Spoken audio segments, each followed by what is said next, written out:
चाहे कोई भी मनुष्य हो, आप जो पाप करते हो उसके कारण अपराध बोध होता रहता है। पाप के कारण शांति भंग हो जाती है। पाप ही मनुष्य की सबसे बड़ी समस्या है।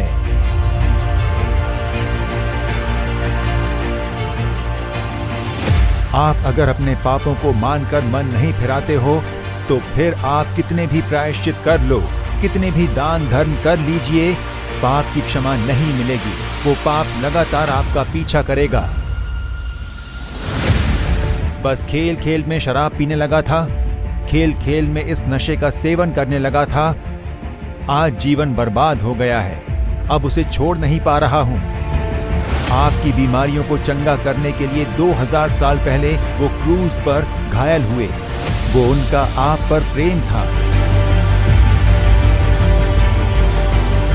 आपके परिवार का शाप, पीढ़ी दर पीढ़ी चलते आने वाले शाप को पूरी तरह से बदलकर आपको आशीष से भरने के लिए वो क्रूज पर शाप बने, ऐसा बाइबल कहता है। आपकी बीमारी को चंगा करने के लिए उन्होंने अपने शरीर पर घाव को सहा। क्या अपने जीवन में असफलता का अनुभव करते हुए आप यहां पर आए हो? प्रभु यीशु कहते हैं, आज आपका शोक आनंद में बदल जाएगा।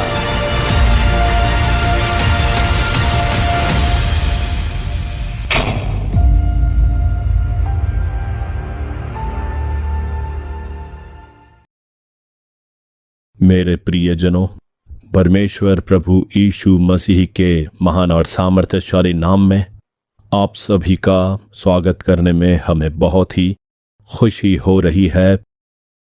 इस अद्भुत पर्व कार्यक्रम में हमसे जुड़ने वाले आप हर एक लोगों का प्रेम से स्वागत करते हैं।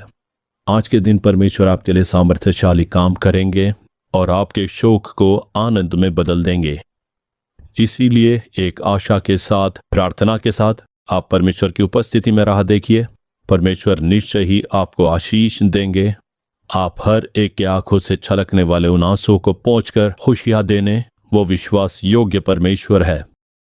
भारत के कई राज्यों से परमेश्वर के लोग हमारे इस कार्यक्रम से जुड़े हैं। आप अपनी मातृभाषा में इस कार्यक्रम को देखने वाले हो।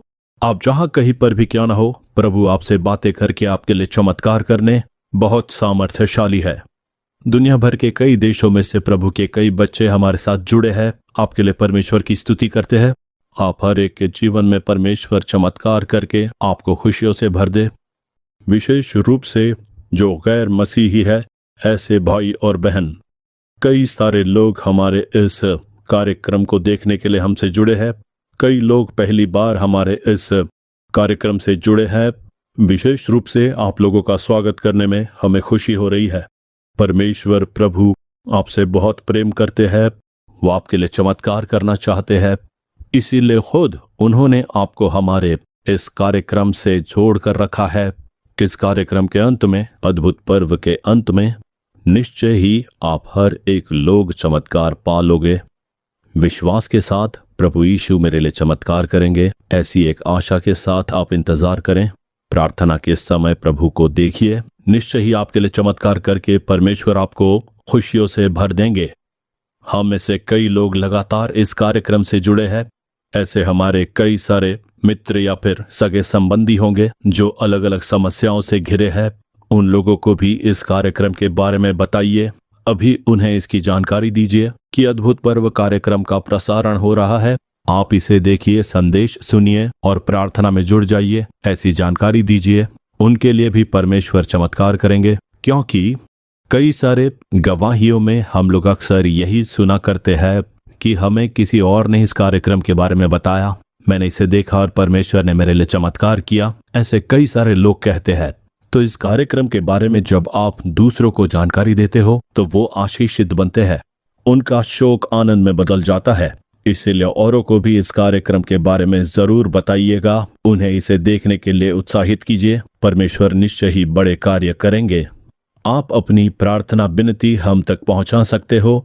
अगर हमसे फोन के द्वारा संपर्क करके आप अपनी प्रार्थना विनती बताना चाहते हो तो स्क्रीन पर इस समय जो नंबर दिख रहा है उसे आप नोट कर लीजिए और अपनी प्रार्थना विनती आप इस संपर्क क्रमांक पर संपर्क करके बता सकते हो, या फिर आप हमसे ईमेल के जरिए संपर्क कर सकते हो। अगर आप ईमेल भेजना चाहते हो तो goodnews@jesusredeems.org पर हमें प्रार्थना विनती भेजिए। व्हाट्सएप के द्वारा भी आप अपनी प्रार्थना विनती बता सकते हो। 9488175315 इस व्हाट्सएप क्रमांक पर आप अपने प्रार्थना विनती भेज सकते हो। तो अब हम कार्यक्रम की शुरुआत करने जा रहे हैं। परमेश्वर आज के दिन महान कार्य करने जा रहे हैं। सबसे पहले परमेश्वर की महिमा के लिए हम गीत गाकर उनकी महिमा करने जा रहे हैं।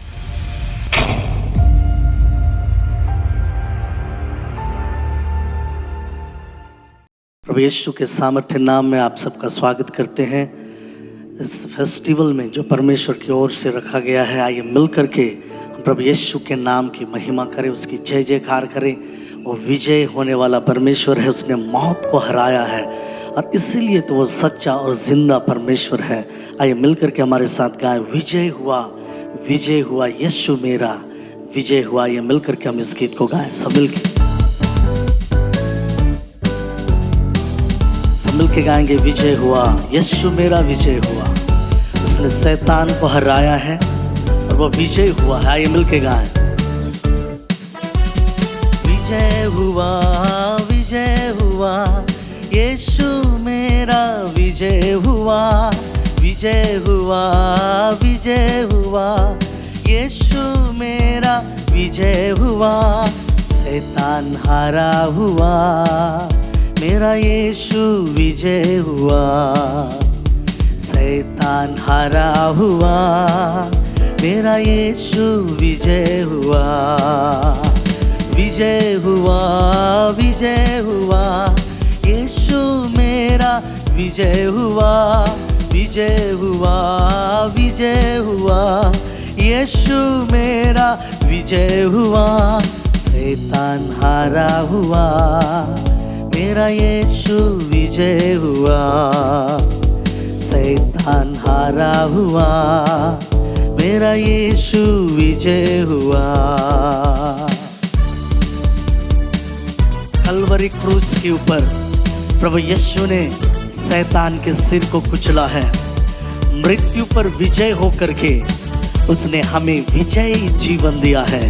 आइए जय जयकार करते हुए इस विजय घोषणा को करते हुए हमारे साथ मिल करके गाएं।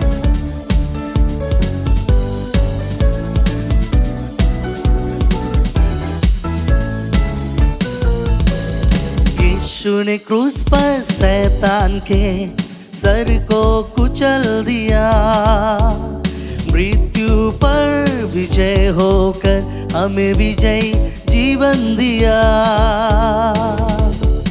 आइए मिल करके गाएं। यीशु ने क्रूस पर शैतान के सर को कुचल दिया, मृत्यु पर विजय होकर विजय जीवन दिया। हल्लेलुया हल्लेलुया, यीशु मेरा विजय हुआ। हल्लेलुया हल्लेलुया, यीशु मेरा विजय हुआ। शैतान हारा हुआ, मेरा यीशु विजय हुआ। शैतान हारा हुआ, मेरा यीशु विजय हुआ। मिलके गाएंगे, विजय हुआ यीशु मेरा विजय हुआ। मैं विजय हुआ यीशु मेरा विजय हुआ। शत्रु के सारे अधिकारों पर, उसके सारे शक्ति पर अधिकार हमें दिया गया है। यहोवा निसी है, वो हमारा विजय देने वाला परमेश्वर है। आइए उसकी प्रशंसा करें।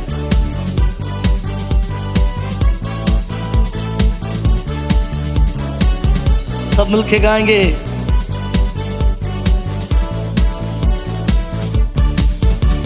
शत्रु की हर एक शक्ति पर अधिकार हमें मिला।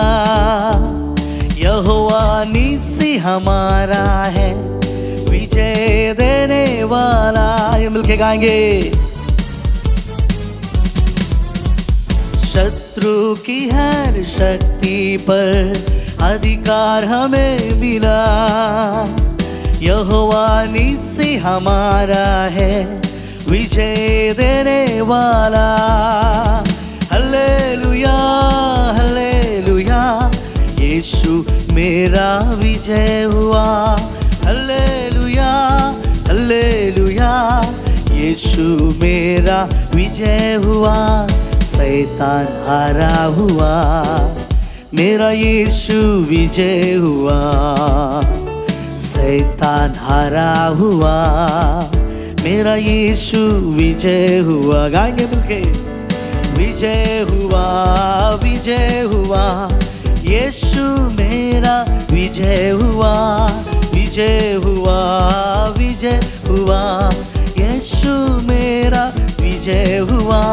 शैतान हारा हुआ, मेरा यीशु विजय हुआ। शैतान हारा हुआ, मेरा यीशु विजय हुआ।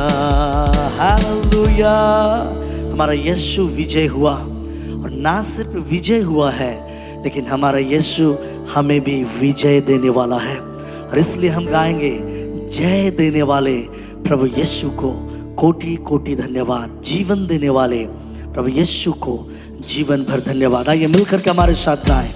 वो ना सिर्फ खुद जय पाया, वो हमें और आपको विजय देने वाला परमेश्वर है।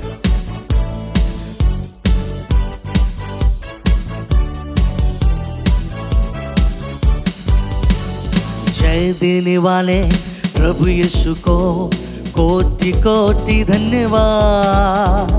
जीवन देने वाले प्रभु यीशु को जीवन भर धन्यवाद।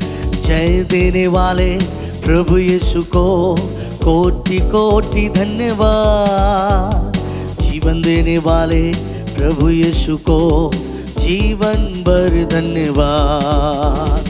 हालेलुया हालेलुया गाएंगे, आत्मा से भरकर गाएंगे। हालेलुया हालेलुया गाएंगे, आत्मा से भरकर गाएंगे। यीशु जिंदा है, वो आने वाला है।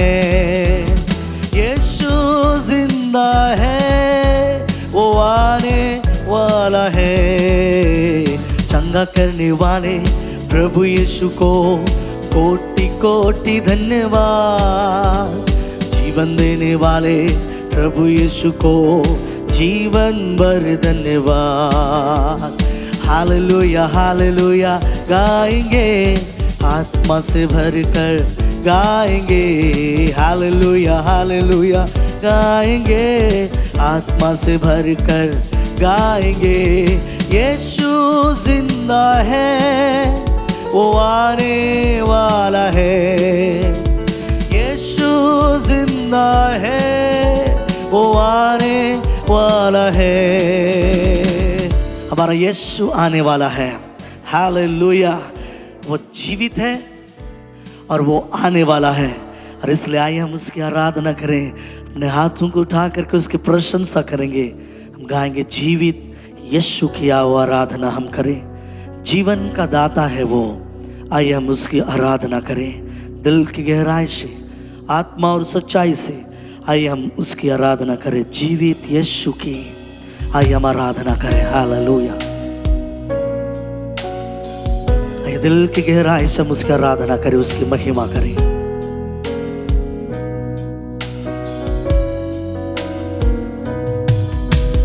हालेलुया होसना, हालेलुया होसना,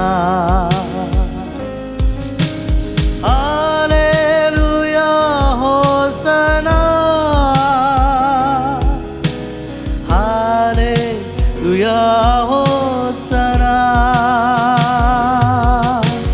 जीवित यीशु की आओ आराधना हम करें। जीवन का दाता है वो, उसकी आराधना हम पुकारे। आइए मिलकर के फिर से गाएंगे।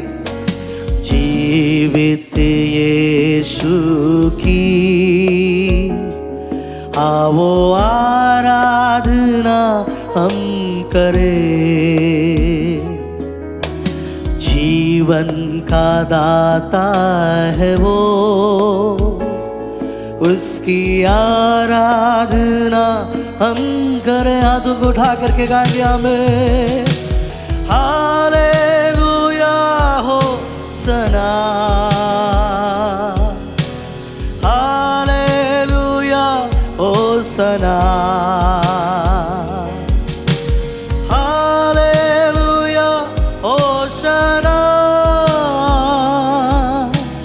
हालेलुया हो सना। हमारे अनुग्रहकारी पिता, हम तेरी आराधना करते हैं प्रभु, हमसे बातें कर यीशु के सामर्थ्य नाम में। आमेन, आमेन, आमेन।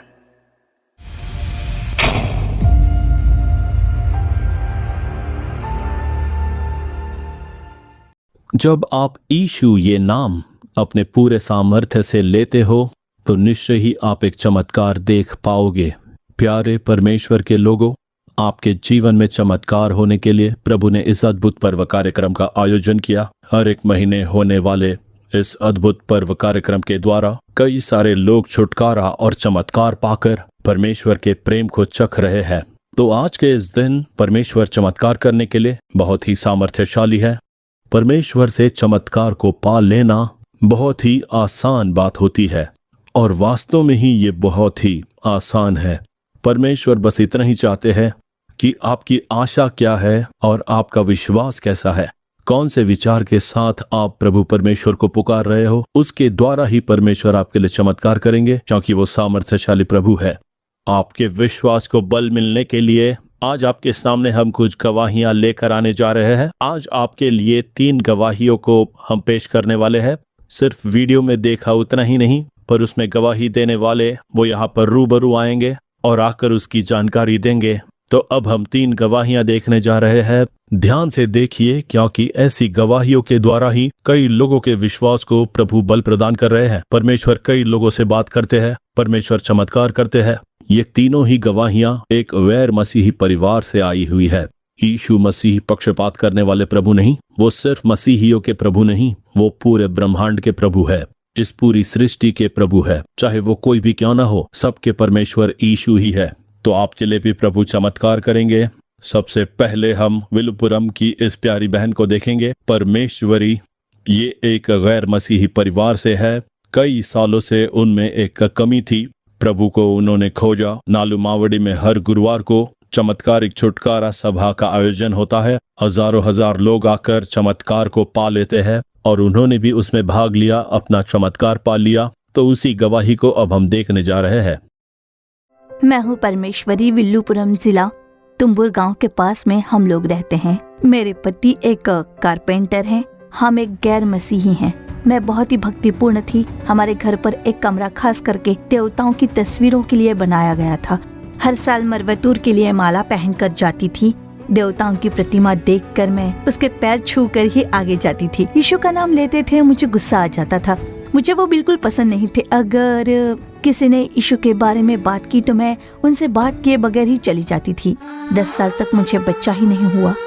काफी निंदा और अपमान सहा मैंने। मैं किसी भी फंक्शन में नहीं जा पाती थी और अगर जाती तो हिकारत की नजर से देखते थे मुझे। किसी भी घर के शुभ कार्य में बुलाने पर भी मैं नहीं जाती थी। बहुत पीड़ा उठाई है मैंने।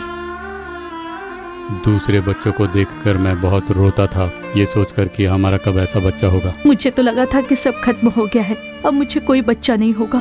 तो उस तरह की एक वेदना में मैं पड़ी हुई थी। मैंने तो खुदकुशी करने का भी फैसला कर लिया था।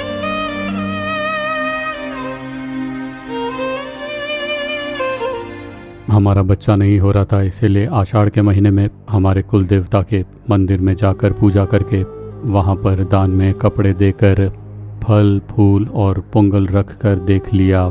गांव के लोगों को भी पूजा में बुलाते थे। हर साल हम ये व्यवस्था निजी तौर पर ही किया करते थे। ये सब करने पर फल मिलेगा ऐसा लगा था, पर कुछ नहीं मिला। जिनको बच्चा नहीं होता उनके लिए दवाई है, ये दवाई ले ली तो बच्चा जरूर होगा, जरूर बच्चा होगा, ऐसा कहा तो मुझे भरोसा हो जाता था और उस भरोसे के चलते मैं उस दवाई को खा लेती थी। उस दवाई के लिए 5,000 10,000 लेते थे, एक भी पैसा कम नहीं करते थे, तो मैं अपने जेवर गिरवी रखकर ही वो पैसे लाकर उन्हें देती थी। पर इतनी दवाइयाँ खाकर भी उनका कोई भी फायदा नहीं हुआ। तब किसी ने आकर कहा कि इन दवाइयों का कोई फायदा नहीं है, तुम अपने जेवर मुझे दे दो, मैं ऐसा एक पत्ता तोड़कर ला कर दूंगा जिसे तुम्हारा गर्भ ठहर जाएगा। और बच्चा पाने की आशा में मैंने कान का अपना झुमका निकाल कर उन्हें दे दिया। वो झुमके लेकर चले गए, लेकिन आधे घंटे तक लौटे नहीं। उन्होंने मुझे एक कार्ड दिया था, उस कार्ड में जो नंबर था उस पर मैंने फोन लगाया, पर वो स्विच ऑफ था। स्विच ऑफ होने के बाद तो मुझे कुछ भी समझ में नहीं आया। मेरे तो समझ में नहीं आया कि मैंने कैसे अपनी झुमके उसको दे दिए। किसी भी अस्पताल में कोई फायदा नहीं हुआ। डॉक्टरों ने कहा पानी का गांठ है, उसका इलाज करने के बाद भी बच्चा पैदा नहीं हुआ। फिर दोबारा से अस्पताल गए, उन्होंने कहा स्वाभाविक रूप से तो ये संभव नहीं है, आईवी करना पड़ेगा, लेकिन हमें आईवी करने का मन नहीं हो रहा था। तो ऐसे समय में साल 2021 में मैंने आओ प्रार्थना करे कार्यक्रम देखना शुरू किया। उनमें जो भी गवाहियां सुनाई जाती थी उसमें 10 साल 12 साल 13 साल तक जिसको बच्चे नहीं थे ऐसी भी गवाहियां सुनी थी मैंने। फिर परमेश्वर ने उन्हें बच्चा दिया, उस गवाही को सुना मैंने, तो उन गवाहियों से मेरा विश्वास और बढ़ता गया। फिर मेरे पति ने कहा कि तुम नियमित इस कार्यक्रम को देखते रहना और अपना मन फिरा लो। तो फिर मैंने अपने पति का कहा माना और यीशु का स्वीकार कर लिया, और तब से हर हफ्ते शनिवार और रविवार को हम दोनों बैठकर आओ प्रार्थना करे कार्यक्रम देखते थे। तो इसी के बीच सितंबर 2022 में गुरुवार के दिन हम नालुमावड़ी आए। वहाँ पर भाई मोहन तो नहीं थे, एक दूसरे भाई ने प्रार्थना की थी। वो बोले कि प्रभु के सेवक छुटकारा नहीं देंगे, प्रभु यीशु देंगे। क्योंकि उस वक्त मेरे मन में यही चल रहा था कि भाई मोहन अगर होते तो उनकी प्रार्थना से जरूर हमें बच्चा मिलता। जब वो प्रार्थना कर रहे थे, निसंतान लोगों को आगे आकर प्रार्थना करने के लिए बोल रहे थे। मैंने बोझ के साथ प्रार्थना की कि हे प्रभु मेरे गर्भ को स्पर्श कीजिए और मेरी निंदाओं को बदल दीजिए। हे परमेश्वर, लोग मेरे बारे में तरह तरह की बातें करते हैं, प्रभु मुझे गर्भ का फल देना बस आपसे ही संभव है परमेश्वर। हे प्रभु, ऐसे मैं घुटनों पर आकर लगातार प्रार्थना करती थी और प्रार्थना करते समय ही मेरी पत्नी नीचे गिर पड़ी और एक सर्प की तरह वो रेंगने लग गई थी। हमने उसे काबू में करने की कोशिश की पर कोई फायदा नहीं हुआ। और प्रार्थना के बाद वो सर्प की आत्मा को मुझ में से निकलते हुए मैंने महसूस किया। फिर थोड़ी देर बाद मैं खुद अपने आप से उठकर बैठ गई थी और उस सर्प की आत्मा के निकलते ही मेरे शरीर में एक नया बल मिला मुझे। प्रार्थना के बाद घर लौटे। साल 2023 जनवरी का महीना था जब मुझे उल्टियां होने लगी थी। इससे पहले भी जब कभी उल्टियां होती थी तब मैं कार्ड डालकर देखती थी और उस समय हमेशा मुझे निगेटिव ही दिखता था और शायद अब भी निगेटिव ही आएगा, ऐसा एक डर था मेरे मन के अंदर। और मेरे पति ने ही इस बार कार्ड देखा और जब परिणाम पॉजिटिव आया तो मुझे और मेरे पति को बहुत खुशी हुई जो हम बयान नहीं कर पाएंगे। और फिर साल 2023 को सितंबर के महीने में प्रभु परमेश्वर ने मुझे एक प्यारी सी बेटी दी। अपनी बेटी को देखकर मैं बहुत ही खुश हुई, खुशी के आंसू थम नहीं रहे थे। अपनी बेटी को देखते समय मैं बयान भी नहीं कर पाऊंगी कि मेरे मन में कितनी बड़ी खुशी हुई थी उस समय। पहली बार जब मुझे अपनी बेटी को दिखाया गया तब मैं बहुत रोई, मुझे बहुत खुशी हुई। इससे पहले मुझे वैसी खुशी कभी नहीं हुई। प्रभु ने मुझे एक प्यारी सी बेटी दी, उसके लिए मैंने धन्यवाद किया। प्रभु यीशु ही सच्चे परमेश्वर हैं। जो कोई मुझसे पूछेगा मैं उनसे यही कहूंगी कि प्रभु यीशु मसीह ही सच्चे परमेश्वर है। मैंने यीशु को स्वीकार लिया है। हर हफ्ते मैं चर्च जाती हूँ। सुबह उठकर मैं देश के लिए कम से कम आधे घंटे प्रार्थना करती हूँ। 10 साल के बाद मुझे एक प्यारी बेटी देने के लिए मैं प्रभु यीशु मसीह को कोटि कोटि धन्यवाद देती हूँ।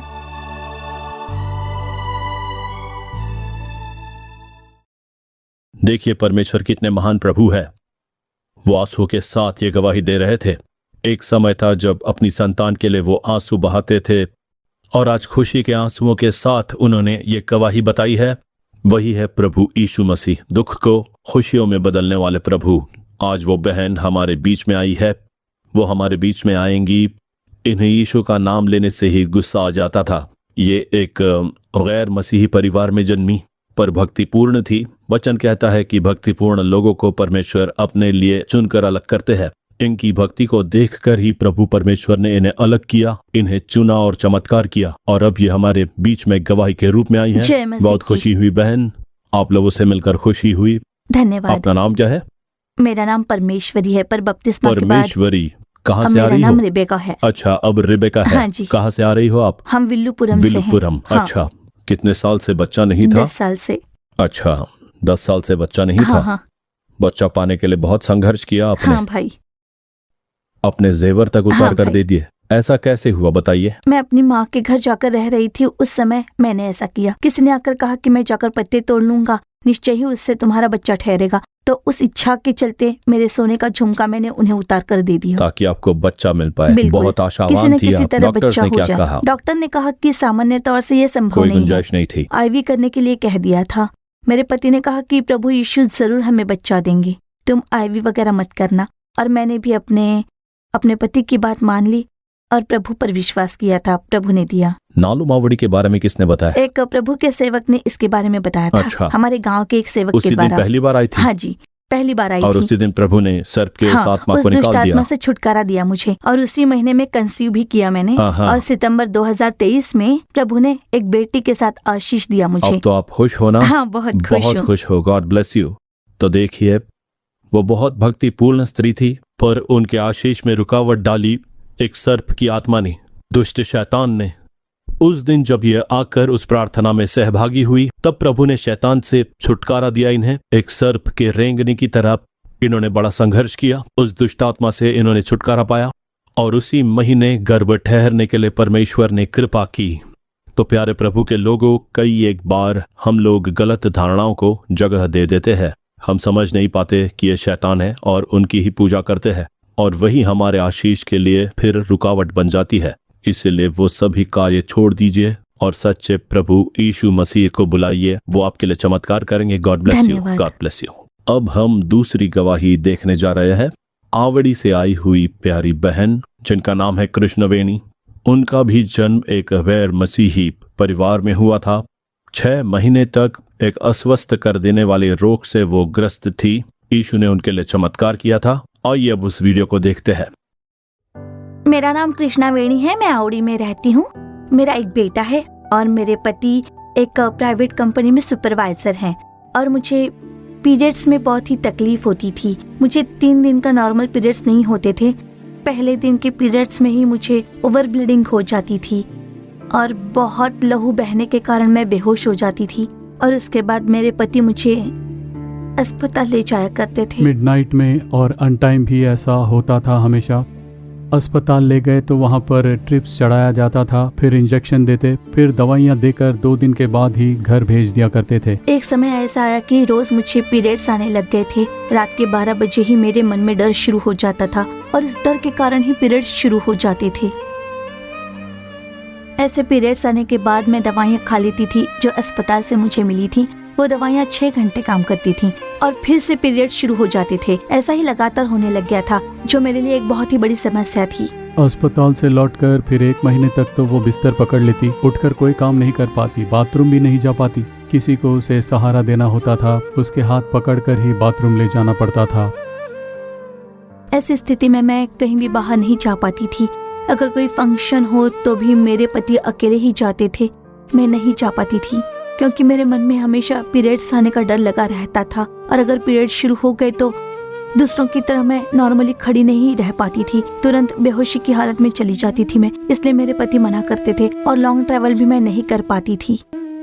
घर का सारा काम उसकी माँ ही करती थी या फिर मैं करता था, वो उठ भी नहीं पाती थी। इन 6 सालों में मैंने बहुत पीड़ा से ही मानसिक रूप से मेरे बेटे को पालने के लिए बहुत चिंता हुई मुझे। जब भी अस्पताल जाती मैं यही सोचता कि ये दोबारा अस्पताल से लौटेगी या नहीं। परिवार के साथ किसी फंक्शन में नहीं जा पाते। मैं काम पर रहता था, तब भी मन में एक डर सा लगा रहता था।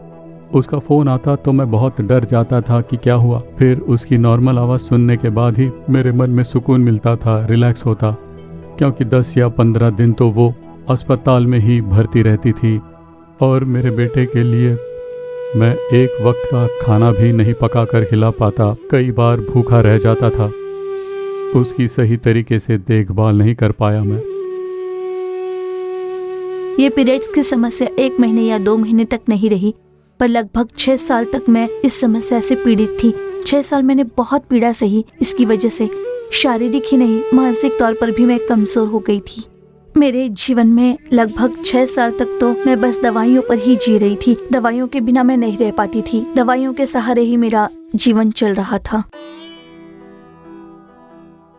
और इसी चिंताजनक स्थिति में 2 जुलाई साल 2023 में घर पर हम भाई मोहन का अद्भुत पर्व कार्यक्रम देख रहे थे। उस दिन भी मुझे बहुत ब्लीडिंग हुई और उसके चलते मैं उठकर बैठ भी नहीं पा रही थी। बिस्तर पर लेटे लेटे ही मैं वो कार्यक्रम देख रही थी जहाँ भाई मोहन ने कहा कि जो कोई बीमार है वो उस स्थान पर हाथ रखकर प्रार्थना करे। मैं भी तुम्हारे साथ मिलकर तुम लोगों के लिए प्रार्थना करता हूँ। जो बीमार है वो बीमारी के स्थान पर हाथ रख लीजिए। अगर आंखों में चंगाई चाहिए तो आंखों पे हाथ रख लीजिए। अगर दिल में चंगाई चाहिए तो हृदय पर अपना दाहिना हाथ रख लीजिए। लंग्स में, गर्भाशय में या फिर किडनी में चंगाई चाहिए तो उस जगह पर अपना दाहिना हाथ रख लीजिए। तब मैंने कहा कि परमेश्वर आज मुझे छुटकारा दीजिए, आज ही मेरे लिए चमत्कार कीजिए। ऐसे मैं उठकर बैठने की हालत में भी नहीं थी, पर मैंने अपने आप को संभाला और उठकर बैठी और अपने पेट पर हाथ रखकर प्रार्थना की। और उस कार्यक्रम में भाई मोहन ने मेरी पत्नी कृष्णवेणी का नाम लेकर पुकारा और कहा कि आपके घर में जो जादू टोने का बंधन है वो टूट रहा है। कृष्णवेणी, परमेश्वर का सामर्थ्य तुझे स्पर्श करता है। कृष्णवेणी, यीशु तेरे परिवार को जादू टोने के बंधन से मुक्त कर रहे हैं। अभी वो दुष्ट आत्मा बाहर निकल रही है। दुष्ट बंधन टूटते हैं, आज से छुटकारा। यीशु तेरी स्तुति हो कहकर परमेश्वर की स्तुति कीजिए अब। और ठीक उसी समय में मुझे एहसास हुआ कि सुबह मेरी पीठ में से कुछ निकालकर फेंक दिया गया और ठीक उस एहसास के बाद से ही मेरा लहू बहना पूरी तरह से थम गया। ब्लीडिंग रुक गई और ब्लीडिंग के रुक जाने के बाद उस रात को बिना किसी डर के मैं चैन की नींद उसी दिन सो पाई। अब मैं बिल्कुल स्वस्थ हूँ। मैं अपने सारे काम खुद ही कर लेती हूँ। अच्छा सोती हूँ, अच्छा खाती हूँ, अपने पति की देखभाल करती हूँ, उनके लिए खाना बनाती हूँ, अपने बेटे को भी संभालती हूँ और कोई भी दवाइयाँ अब मैं नहीं लेती हूँ। अब मैं सामान्य जीवन जी रही हूँ। मेरा नाम लेकर मुझे बुलाकर मेरे लहू बहने के रोग से छुटकारा देने वाले प्रभु यीशु को कोटि कोटि धन्यवाद। ऐसा कोई कार्य नहीं जो हमारे प्रभु नहीं कर पाएंगे। पवित्र शास्त्र में 12 साल से पीड़ित एक स्त्री को क्षण भर में चंगा करने वाले प्रभु, वो आज भी एक जीवित परमेश्वर है। उस बात की गवाही ये बहन खुद है। आइए बहन, वो आज यहाँ हमारे बीच है। ये भी उसी समस्या से गुजर रही थी, लहू बहने का रोग। महिलाएं ही वो दर्द जानती है। 6 साल, सही कहा ना बहन? 6 साल। 6 साल, बड़ी पीड़ा सही। हाँ, और आपकी इस बीमारी की वजह से भाई ने भी बहुत कष्ट झेला है। हाँ सही। वो कितने भावुक हो गए थे। बहुत पीड़ा हुई आपको भाई। आज प्रभु ने आपके दुख को बदल दिया। हाँ भाई। आमीन। आमीन। बढ़िया। आप भी एक गैर मसीही परिवार से हो।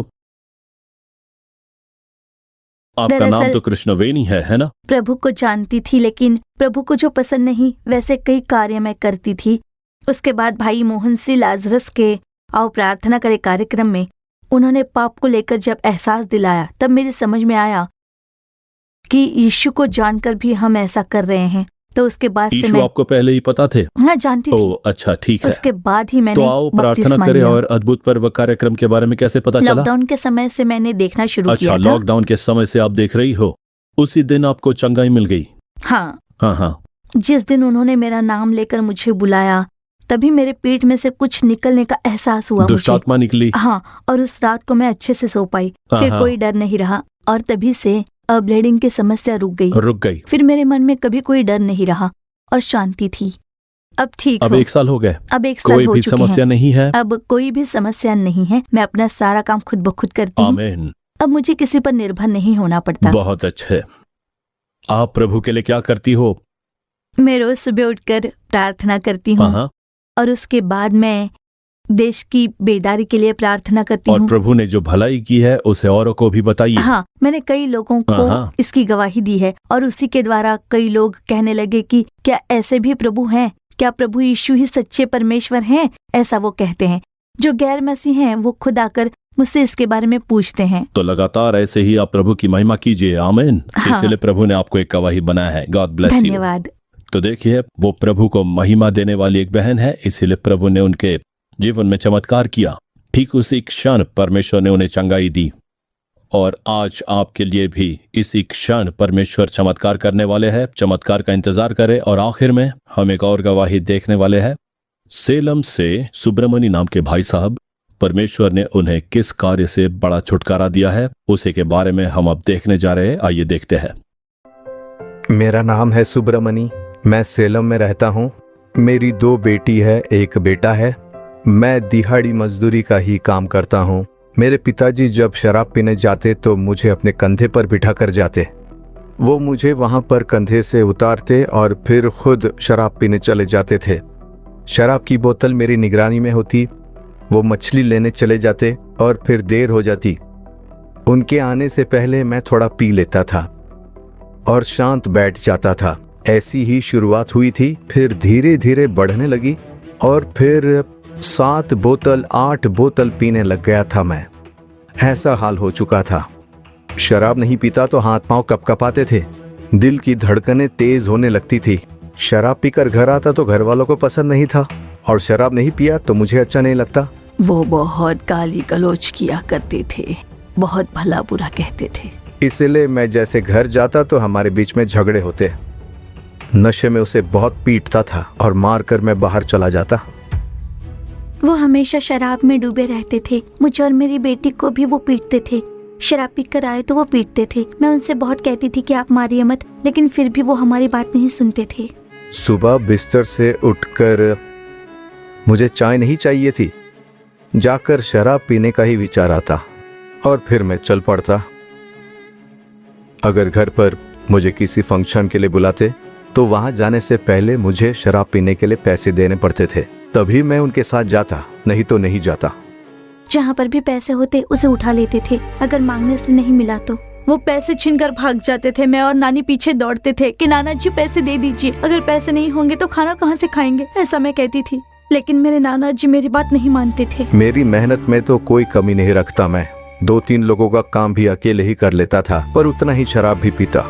अगर ऐसा कोई काम होता कि मुझे जाकर उसे पूरा करना है, तो ऐसी स्थिति में देखिए मेरे लिए उन्हें वहां से शराब की बोतल लानी पड़ती थी। बोतल हाथ में आने के बाद ही मैं जाता था। सच कहूँ तो घर में खाने की भी बहुत परेशानी थी। मैं और मेरी बेटी तो पड़ोस के घर में जाकर ही खाना खाते थे। हम उनसे कहते थे कि बहुत भूख लगी है। अब शराब के साथ साथ 2 पैकेट बीड़ी भी पी लेता, मतलब दिन के 50 बीड़ी। तो देखिए 60 साल शराब के नशे का आदी था और 35 साल बीड़ी पीने लगा। इन दोनों चीजों का बहुत आदी हो गया था मैं। तो ऐसी ही स्थिति में लॉकडाउन के समय आओ प्रार्थना करे कार्यक्रम चलने लगा। कितना भी नशे में क्यों ना हूं, उस कार्यक्रम को देखना नहीं चूकता था मैं। अब एक बार बाथरूम की सफाई के लिए मुझे जाना पड़ा था, तो मेरे साथ जो व्यक्ति आया था उसने 1 किलो पाउडर की जगह 25 किलो पाउडर डाल दिए थे। तो फिर उसे निकालते समय जैसे झाड़ू से मैंने सफाई शुरू की, वो सारा मेरे पैरों में लगकर फटने लगा। हालत तो ऐसी थी कि पैर को शायद निकाल देना पड़े। और जब हवा लगी तो उस पाउडर की खुशबू मुंह के रास्ते मेरे लीवर तक पहुंच गई और लीवर सूज गया। करीब करीब 6 महीने तो मैंने किसी को नहीं बताया कि ऐसी परेशानी है मुझे लगा अब और नहीं जी पाऊंगा, तो क्यों जाकर मैं खामखा किसी और को बताओ और उनकी भी खुशी चुरा लूं। तो मैंने 6 महीने किसी को भी नहीं बताया। पर मैं शर्ट निकालता नहीं था। देखिए यहाँ पर सूज गया था। ठीक से सांस नहीं ले पाता, पानी नहीं पी पाता, खाना नहीं खा पाता था, ठीक से सो भी नहीं पाता था। वैसी स्थिति हो चुकी थी। तो ऐसी स्थिति में आओ प्रार्थना करे कार्यक्रम मैं नियमित रूप से देखता था। भाई मोहन ने प्रार्थना की, जो बीमार है वो अपने बीमार के स्थान पर हाथ रखकर प्रार्थना करे, ऐसा उन्होंने कहा। तो उस समय हम दोनों ने मिलकर उनके साथ प्रार्थना की और उसी समय भाई मोहन ने मेरा नाम पुकार कर कहा, सुब्रमणी तेरा मौत का समय आ चुका था, मौत तेरे करीब है, पर यीशु तुझे स्पर्श करते हैं, प्रभु यीशु को धन्यवाद कहना, ऐसा उन्होंने कहा। उनकी वो बात सुनते ही मेरे पूरे शरीर में पसीना पसीना हो गया था और तब भी मैंने किसी को कुछ नहीं कहा। मैंने कहा चलो देखते हैं ये सच है या नहीं। फिर मैं सो गया और उस रात को बहुत अच्छी नींद आई। सुबह मैंने अपनी कमीज खोल कर देखा तो वहां पर कुछ भी नहीं था। पैरों में भी कोई समस्या नहीं थी, सामान्य हो गया। वो सूजन भी निकल गया, कोई दाग धब्बे तक नजर नहीं आया मुझे। उसके बाद मैंने खाना खाया और उसके बाद पानी पी लिया, पर शराब नहीं पी। प्रभु ने मुझे परिपूर्ण चंगाई दे दी थी, पर फिर बाद में फिर से थोड़ा थोड़ा शराब पीने लगा। पर इस बार शराब पीते समय मेरा मन बिल्कुल भी नहीं करता था, मैं इसे छोड़ना चाहता था। फिर मैं अगले हफ्ते रविवार के दिन आओ प्रार्थना करे कार्यक्रम देखने के लिए बैठा और बहुत गिड़गिड़ा कर मैंने प्रार्थना की। लेकिन उस क्षण के बाद मुझे शराब पीने का कभी विचार नहीं आया। उससे पहले तो हमेशा यही विचार आते थे कि कब काम खत्म करूं और कब जाकर एक क्वार्टर पी लूं। पर उस दिन दोपहर काम पर से लौटने के बाद फिर मुझे वैसा विचार नहीं आया। शराब पीने का मन ही नहीं किया। उसके बाद 1 मिनट में मैं एक बीड़ी पीता था, पर उस दिन के बाद बीड़ी का भी विचार बिल्कुल नहीं आया। मैं जितने भी पैसे कमा कर लाता, रात खत्म होते ही पैसे भी खत्म हो जाते। पर आज अगर मेरे जेब में 10 रुपए भी हो तो 3 दिन वो पैसे वैसे ही रहते। अब 1 साल से ज्यादा हो गए, ना ही शराब पी, ना ही बीड़ी पी, ना ही घर में मैं किसी के साथ गाली गलौज करता हूँ, ना ही अपनी पत्नी को अब मैं पीटता हूँ। आज फोन करती हूँ तो ठीक से बात करते हैं और ठीक से जवाब देते हैं। अब ऐसा बोलते हैं पर पहले नाराज हो जाते थे। पहले तो हर बात पर डांटते ही रहते थे। आज वो पैसे उठाते नहीं हैं। काम करके 500 या 1000 मिलते हैं तो उसे लाकर मुझे दे देते हैं। अब मेरे माता पिता से बढ़कर मैं अपने नाना नानी से ही बहुत प्यार करती हूँ। अगर तबीयत खराब हो जाए या कोई चीज कम पड़ जाए तो यहाँ से दाल चावल खरीद कर आ जाते हैं। वो खुद साइकिल चलाकर ले आते हैं। आज मेरे नाना जी सुबह 4 बजे उठकर प्रार्थना करते हैं और प्रार्थना के बाद वो मुझे फोन करके पूछते हैं क्या तुमने प्रार्थना की? हाँ मैंने किया नाना जी। अगर हाँ कहूँ तभी वो शांत रहते हैं, अगर ना कहूँ तो मुझे प्यार से समझाते हैं कि 10 मिनट प्रार्थना करने में क्या जाता है। प्रभु हमारी रक्षा कीजिए, ऐसी प्रार्थना करने में कितना समय लगेगा, बस 10 मिनट प्रार्थना कर लो, उतना समझाने लगे हैं वो। 60 साल के शराब के नशे से 35 साल के बीड़ी पीने की आदत से छुटकारा देने वाले यीशु को कोटि कोटि धन्यवाद। इस गवाही के द्वारा परमेश्वर कई लोगों से बात कर रहे हैं। भाई साहब आज हमारे बीच है। आइए जी। तो आपने जो कहा वो सच था? बिल्कुल सच था। माँ जी आइए यहाँ पास में। हाँ, तो कौन सी उम्र से शराब पीना शुरू किया आपने? मुझे तो याद भी नहीं। हाँ, शायद मैं 6 साल का लड़का रहा होऊंगा तब। 6 साल के थे? हाँ, तब तो मैं पीने लगा था। मतलब 60 साल की पुरानी आदत। जी। और 35 साल से मैंने कभी नहीं सोचा था कि ये आदत मुझसे छूट जाएगी। प्रभु यीशु ने छुटकारा दिया। हाँ जी। आपने प्रभु को पुकारा, उन्होंने छुटकारा दिया और मौत के दुष्ट बंधन से भी छुटकारा मिला। मुझे बिल्कुल नहीं लगा कि मैं जीवित बचूंगा। अच्छा। बिल्कुल भरोसा नहीं था। मैंने ये किसी से नहीं बताया। क्या उससे पहले भाई मोहन को देखा था आपने? भाई मोहन को? नहीं नहीं, उससे पहले तो आपका नाम लेकर पुकारा देखा है। हाँ, सेलम आए थे वो एक बार, मीटिंग में मिले थे। हाँ। अच्छा, निजी तौर पर नहीं मिले थे? निजी तौर पर नहीं। तो परमेश्वर ने आपका नाम पुकारा, भाई। आपकी बीमारी से आपको छुटकारा दिया। उसके बाद ही मैं यहाँ नालू मावड़ी आने लग गया था। अच्छा, आमीन आमीन। तो देखा प्रभु ने किस तरह आपसे बातें की है। हमने 3 बहुत ही सामर्थ्यशाली गवाही देखी। इस भाई साहब को पाप से ही छुटकारा नहीं पर मौत की स्थिति से भी छुटकारा दिया है। इन्होंने भी ठीक भाई के साथ मिलकर वैसी ही प्रार्थना की और उनकी प्रार्थना के लिए प्रभु ने चमत्कार किया है। धन्यवाद, गॉड ब्लेस यू। तो अब हम परमेश्वर का संदेश सुनने के लिए तैयार है। एक आशा के साथ प्रभु की उपस्थिति में रहिए, परमेश्वर आपके लिए चमत्कार करेंगे।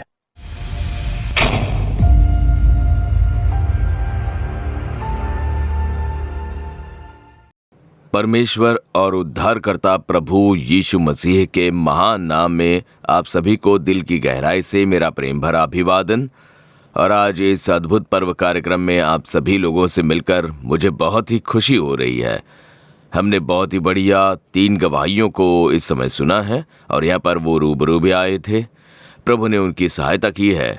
तो आप लोगों ने प्रभु का चमत्कार देखा। जिस किसी को जिस चीज़ की ज़रूरत है उन सभी कार्यों में प्रभु यीशु चमत्कार करते हैं। किसी को पाप से छुटकारा चाहिए था तो परमेश्वर ने उसे छुटकारे को दिया।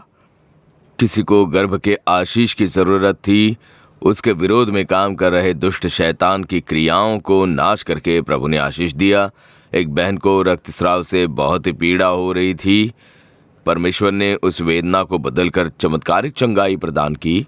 तो इसी तरह परमेश्वर जो कोई लोग जिस किसी कार्य से प्रभावित हो रहे हैं, उस कार्य में चमत्कार करके उन्हें खुशियों से भरने वाले प्रभु यीशु मसीह हैं। प्रभु यीशु मसीह कल, आज और युगानुयुग एक जैसे हैं। 2000 साल पहले प्रभु यीशु ने चमत्कार किया था। लोगों के बीच में घूमते हुए उन्होंने चमत्कार करके लोगों को खुशियों से भर दिया था। पर क्या आज भी ऐसा होता है? हाँ, आज भी प्रभु चमत्कार कर रहे हैं। इसलिए तो इन गवाहियों को आप लोगों ने देखा।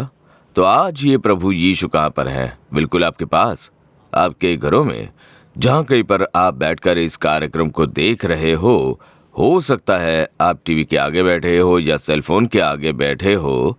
एक टैब में आप इस कार्यक्रम को देख रहे हो, अपने घर पर या अस्पताल में, आपका कोई सगे संबंधी अस्पताल में है, वहां पर आप इसे देख रहे हो। आप जहां कहीं पर हो, प्रभु यीशु आपके बिल्कुल पास में है।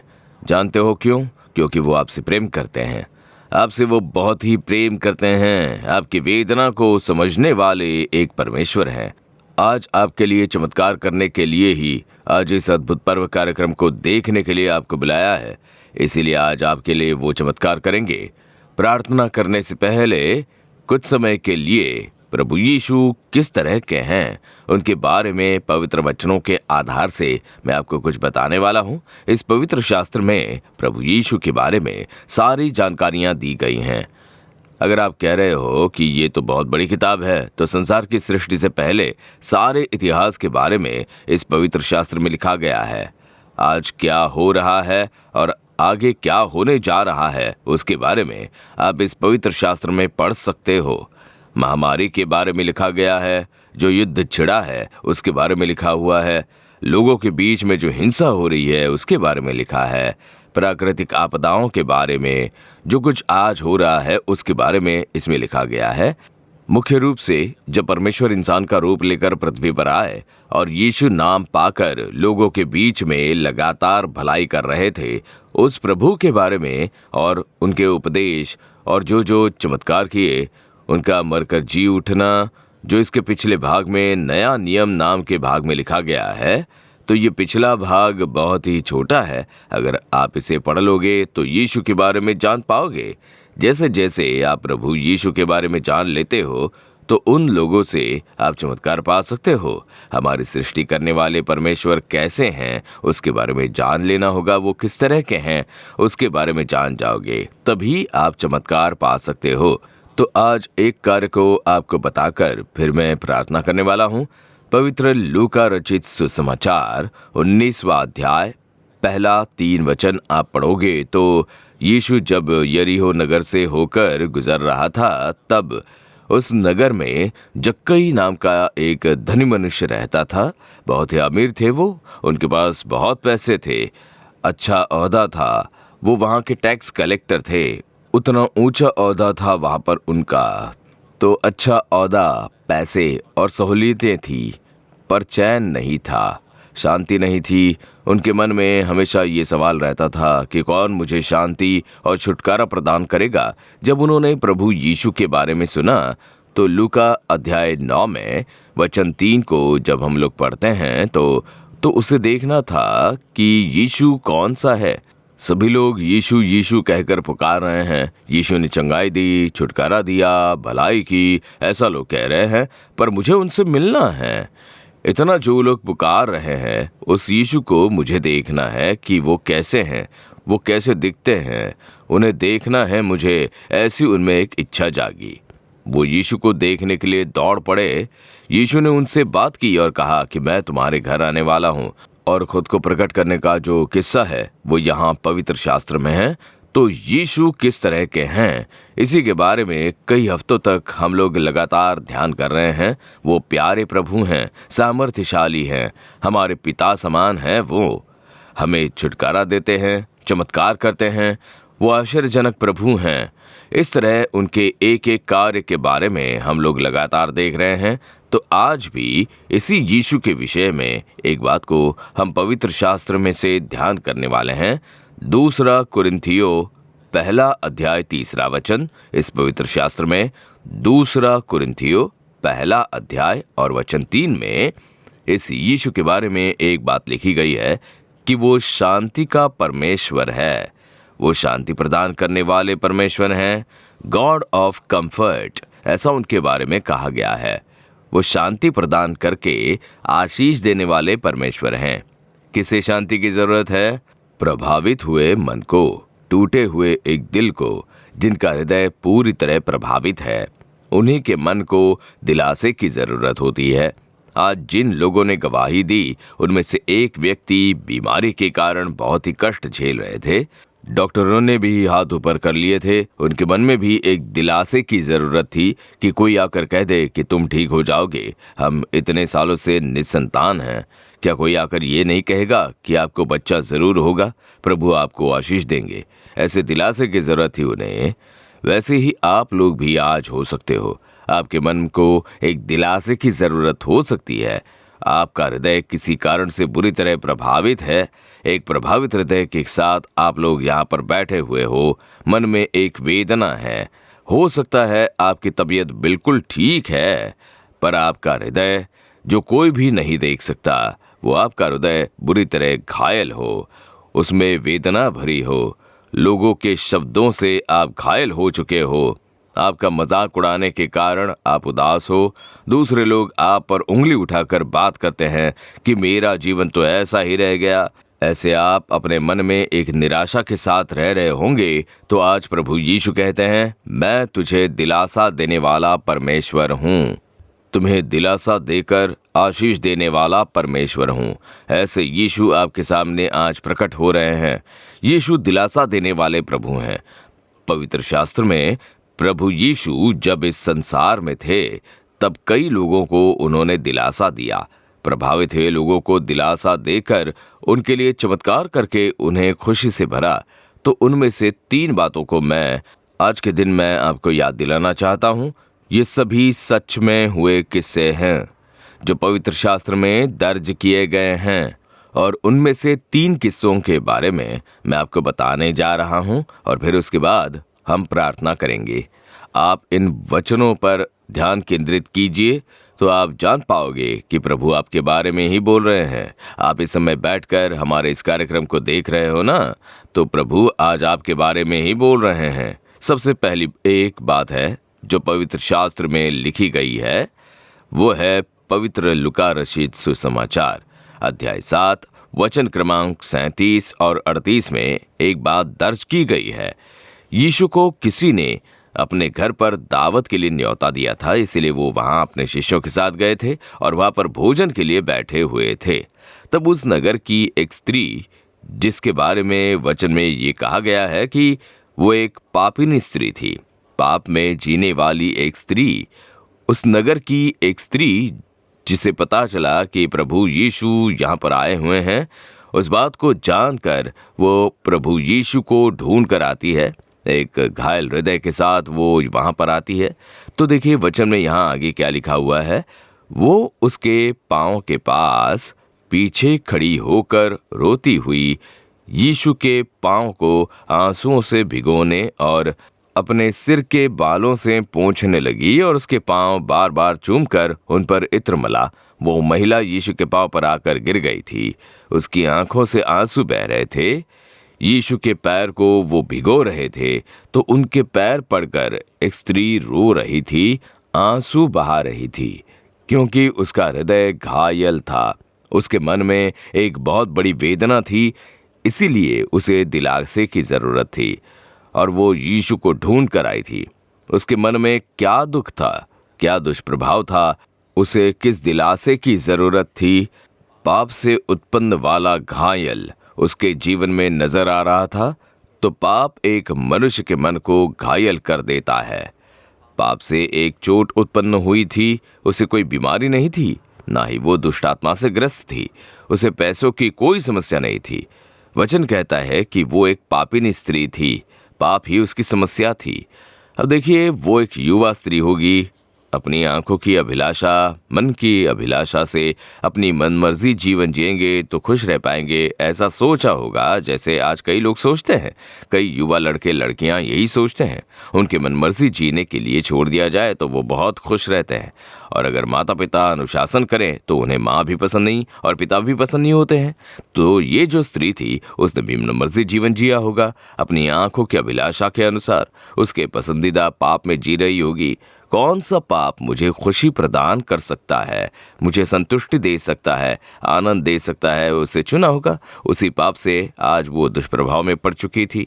पाप एक मनुष्य को बुरी तरह से प्रभावित करता है, शांति को चुरा लेता है, मन का समाधान चुरा लेता है, अपराध बोध भरा एक मन ले आता है। फिर वो ना तो चैन से सो पाते हैं और ना ही चैन से रह पाते हैं। पाप एक मनुष्य की शांति चुरा लेता है, ऐसे पवित्र शास्त्र में साफ साफ लिखा है। अब उसके पास पैसे थे, अपनी मनमर्जी जीने के लिए उसके पास आज़ादी थी, वो खुश थी। पर फिर उसका हृदय घायल हुआ, उसकी शांति पूरी तरह उड़ गई। अब उसके मन में एक दुष्प्रभाव पड़ गया कि इस पाप के कारण मैं प्रभावित हुई। कौन मेरे पाप को क्षमा कर सकता है? कौन मुझे इस पाप से छुटकारा दे सकता है? इस तरह से वो तरसने लगी थी, क्योंकि वो पूरा शहर जान चुका था कि ये स्त्री एक पापिनी स्त्री है। अब घर का वो मालिक कहता है कि ये तो पापी स्त्री है, इसने इस घर में कैसे प्रवेश किया? ये कैसे प्रभु यीशु के चरणों को स्पर्श कर सकती है? यीशु आप उसे दूर कर दीजिए, ये एक पापिनी स्त्री है। कई लोग इसके द्वारा प्रभावित हुए हैं। सारा शहर जानता है कि ये एक पापिनी स्त्री है, ये कैसे यीशु के पास आ सकती है? ऐसे उसे भोज का स्वामी मन में सोचने लगा। तो अपने पाप के कारण उस हद तक वो प्रभावित हो चुकी थी। पाप दुष्प्रभाव लेकर आता है। कई लोग शुरुआत में इसे समझते नहीं हैं। कई सालों के पहले कन्याकुमारी जिले में जो नागरकोइल शहर है, उस नागरकोइल शहर से एक युवा बहन, जिसने मुझे आंसुओं के साथ एक चिट्ठी लिखी थी और उसमें लिखा था कि वो अपने माता पिता की इकलौती बेटी है, इसीलिए उसके माता पिता ने बहुत लाड़ प्यार से पाला था और वो अपने माता पिता के साथ चर्च जाती थी, अच्छी परवरिश थी। जब तक वो स्कूल जाती थी वो बहुत आत्मिक थी, माता पिता की बात मानती थी, परमेश्वर की आज्ञा का पालन करने वाली एक बच्ची के समान थी। अब जैसे ही स्कूल खत्म हुई और वो कॉलेज जाने लगी तो वहाँ पर एक बिल्कुल नई दुनिया देखती है। कॉलेज, वहाँ की पढ़ाई, वहाँ के बच्चे, उन लोगों के बर्ताव, सब लोग मनमर्जी बहुत ही खुश लग रहे थे। अब तक तो मैं बच्ची थी, माता पिता अनुशासन से चलाते थे और अब तो मुझे इसी उम्र में खुश रहना है। आजकल के बच्चे ऐसे ही बातें किया करते हैं। वो कॉलेज जाने लगी, कॉलेज में फर्स्ट ईयर ज्वाइन किया। बस कुछ महीने ही हुए थे, उसने अपने माता पिता से आकर कहा, मुझे एक लड़का बहुत पसंद है और मुझे उसके साथ जीवन जीना है, मैं उसके साथ शादी करना चाहती हूँ, ऐसा कहने लगी। जरा सोचिए माता पिता को कैसा लगा होगा। अभी तो बस फर्स्ट ईयर में हो तुम और 3 साल तुम्हें बिताने हैं, उसके बाद और 2 साल की पढ़ाई के बाद, पोस्ट ग्रेजुएशन के बाद ही अच्छी नौकरी लग सकती है और फिर नौकरी पर जाने के बाद ही तो इसके बारे में सोचना चाहिए। अब तुम बहुत छोटी बच्ची हो, इस उम्र में ये सब निर्णय नहीं ले सकती हो तुम। उसने कहा, नहीं, मैं ऐसी ही हूँ, मुझे वो लड़का बहुत पसंद है, मैं अपनी मनमर्जी जीवन जीऊंगी, ऐसा कहने लगी। माता पिता बहुत रोए, बहुत समझाया उन्होंने, बहुत गिड़गिड़ाए। मैं तो ऐसा ही जीवन जीऊंगी, उसी में मेरी खुशी भी है। उसकी आंखों की अभिलाषा शारीरिक अभिलाषा के कारण उसे लगा कि वो खुशी है, इसीलिए तो माता पिता के आंसू भी उसे बड़ी बात नहीं लगी और इसीलिए उसने अपने माता पिता की बात भी नहीं मानी और फिर एक दिन वो घर छोड़कर भाग गई।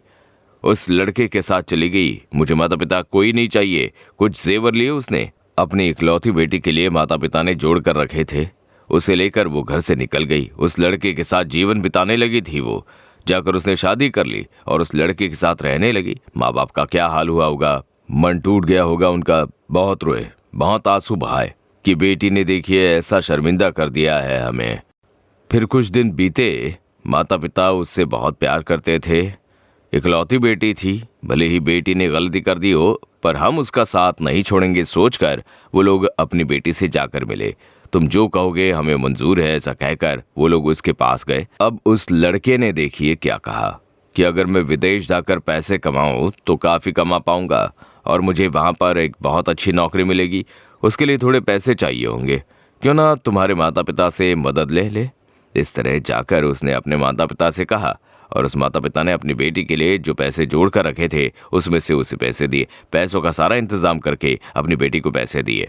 लड़के ने कहा, मैं जाकर पहले सारा बंदोबस्त करके फिर तुम्हें वहां बुला लूंगा। तो देखिए वो लड़का गया, उससे जाते ही नौकरी भी मिल गई और वो सेटल हो गया। एक बार वहां से उसने चिट्ठी भेजी, मुझे अच्छी नौकरी मिल गई है, मैं अच्छी तरह सेटल हो गया हूँ और इसके बाद मेरा और तुम्हारा कोई संबंध नहीं, मैं अपना जीवन संभाल लूंगा और तुम अपना जीवन संभाल लो। ऐसा उसने वहां से चिट्ठी भेजी उसे। मैंने जो पैसे तुमसे लिए हैं उसे एक कर्ज की तरह समझ लेना, थोड़ा थोड़ा करके मैं उसे चुका दूंगा। ऐसी चिट्ठी लिखी उसने। देखिए वो लड़की गर्भवती हुई और उसके पेट में बच्चा था और इस चिट्ठी ने उसकी दुनिया बदल दी थी। और तभी आंसुओं के साथ उसने मुझे एक लंबी चिट्ठी भेजी थी। अंकल, एक मनुष्य का पाप हमेशा उसका पीछा करता है, इस वचन का मतलब अभी मैं समझ पाई हूँ। मेरे माता पिता ने समझाया पर मैं समझ नहीं पाई। उन्होंने आंसुओं के साथ मुझे समझाया पर मैं समझ नहीं पाई। मेरी आंखों की अभिलाषा के कारण मैं अंधी हो गई थी और मैं उस पाप के जाल में फंस गई थी। उस छोटी सी उम्र में अपने माता पिता की आज्ञा का पालन नहीं किया। लेकिन आज मेरे पेट में जो बच्चा पल रहा है उसका पिता कहाँ पर है? उसने चिट्ठी लिखी है कि तेरा मेरा कोई वास्ता नहीं। अब मेरे भविष्य का क्या होगा? अगर मेरा बच्चा पूछेगा कि पिता कौन है तो मैं क्या कहूंगी? मेरा जीवन बर्बाद हो गया है। ऐसा उसने आंसुओं के साथ मुझे चिट्ठी लिखी थी। पाप का परिणाम एक मनुष्य को घायल कर देता है, वेदना पहुंचाता है, आंसुओं में डुबो देता है। ये बच्ची भी वैसी ही थी। शुरुआत में तो उसे बहुत खुशी हुई होगी कि मेरी मन की इच्छा पूरी हो गई, अपनी मनमर्जी जीवन जी रही हूं।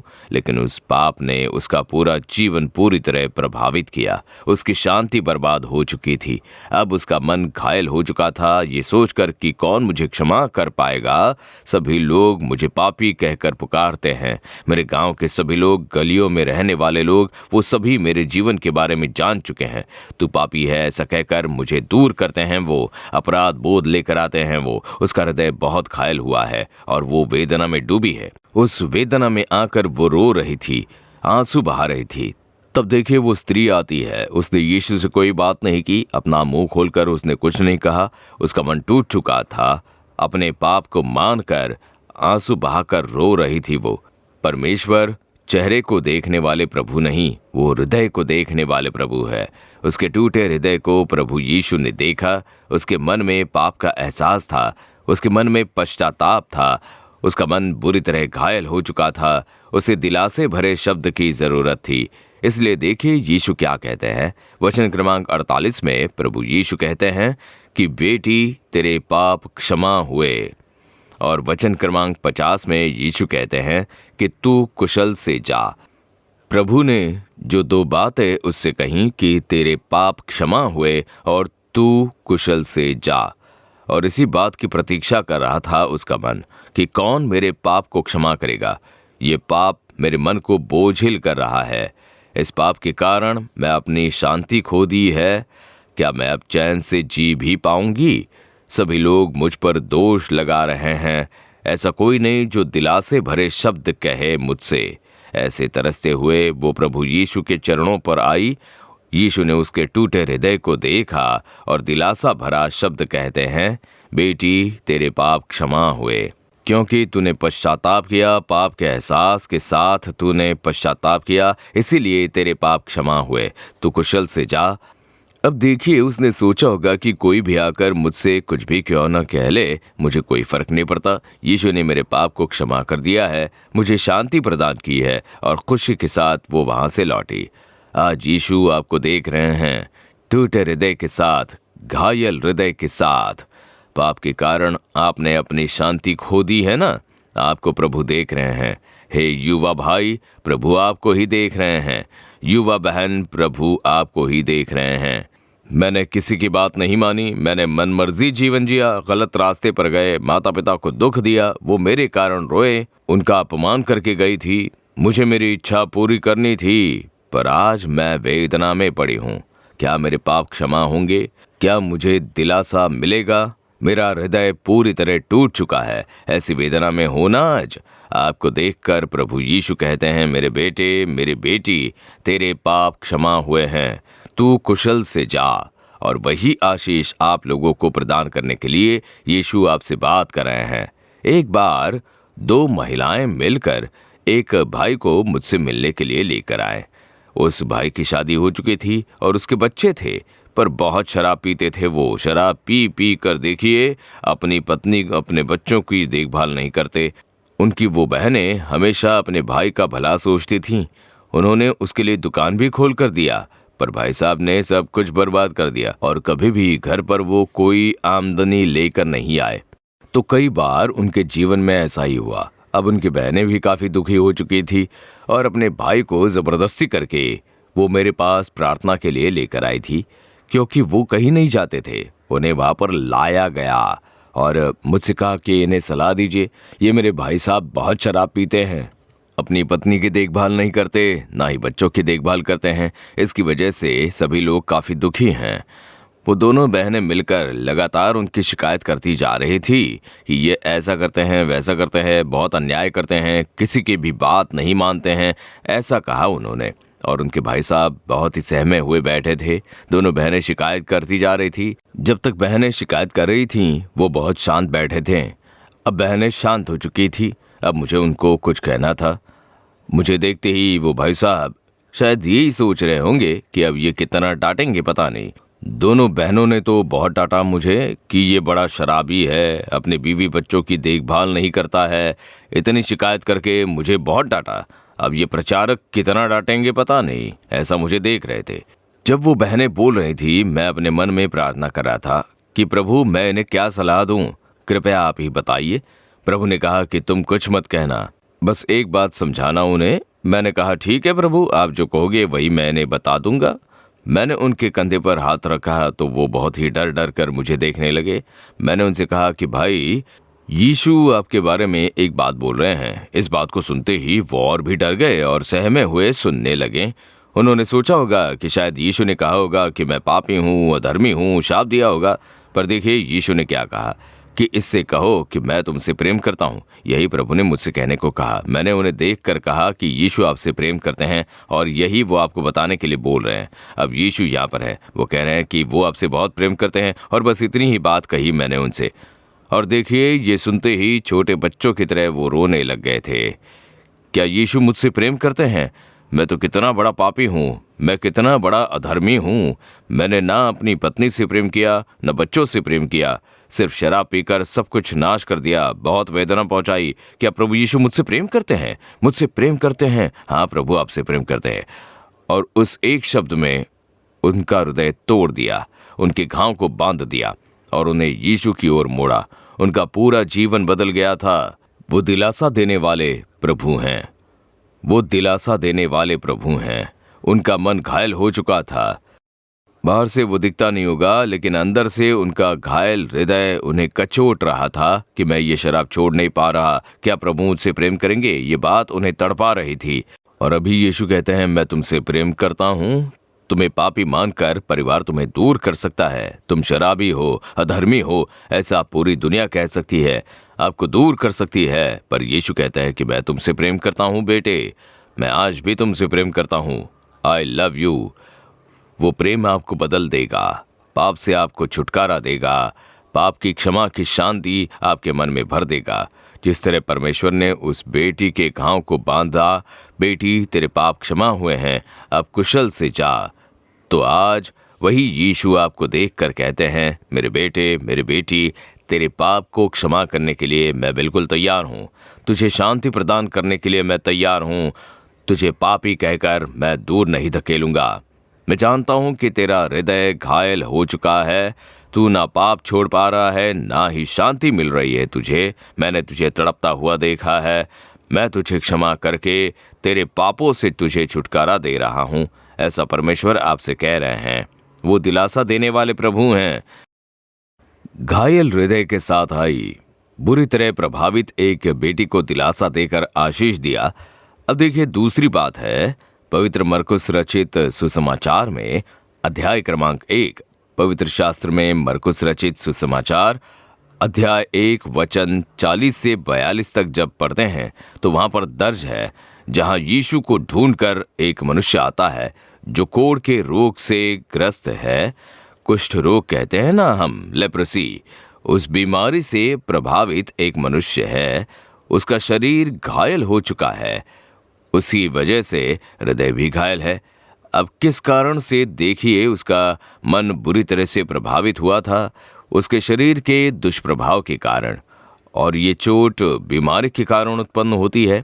उसने उसके मन में बहुत बड़ी वेदना भर दी थी।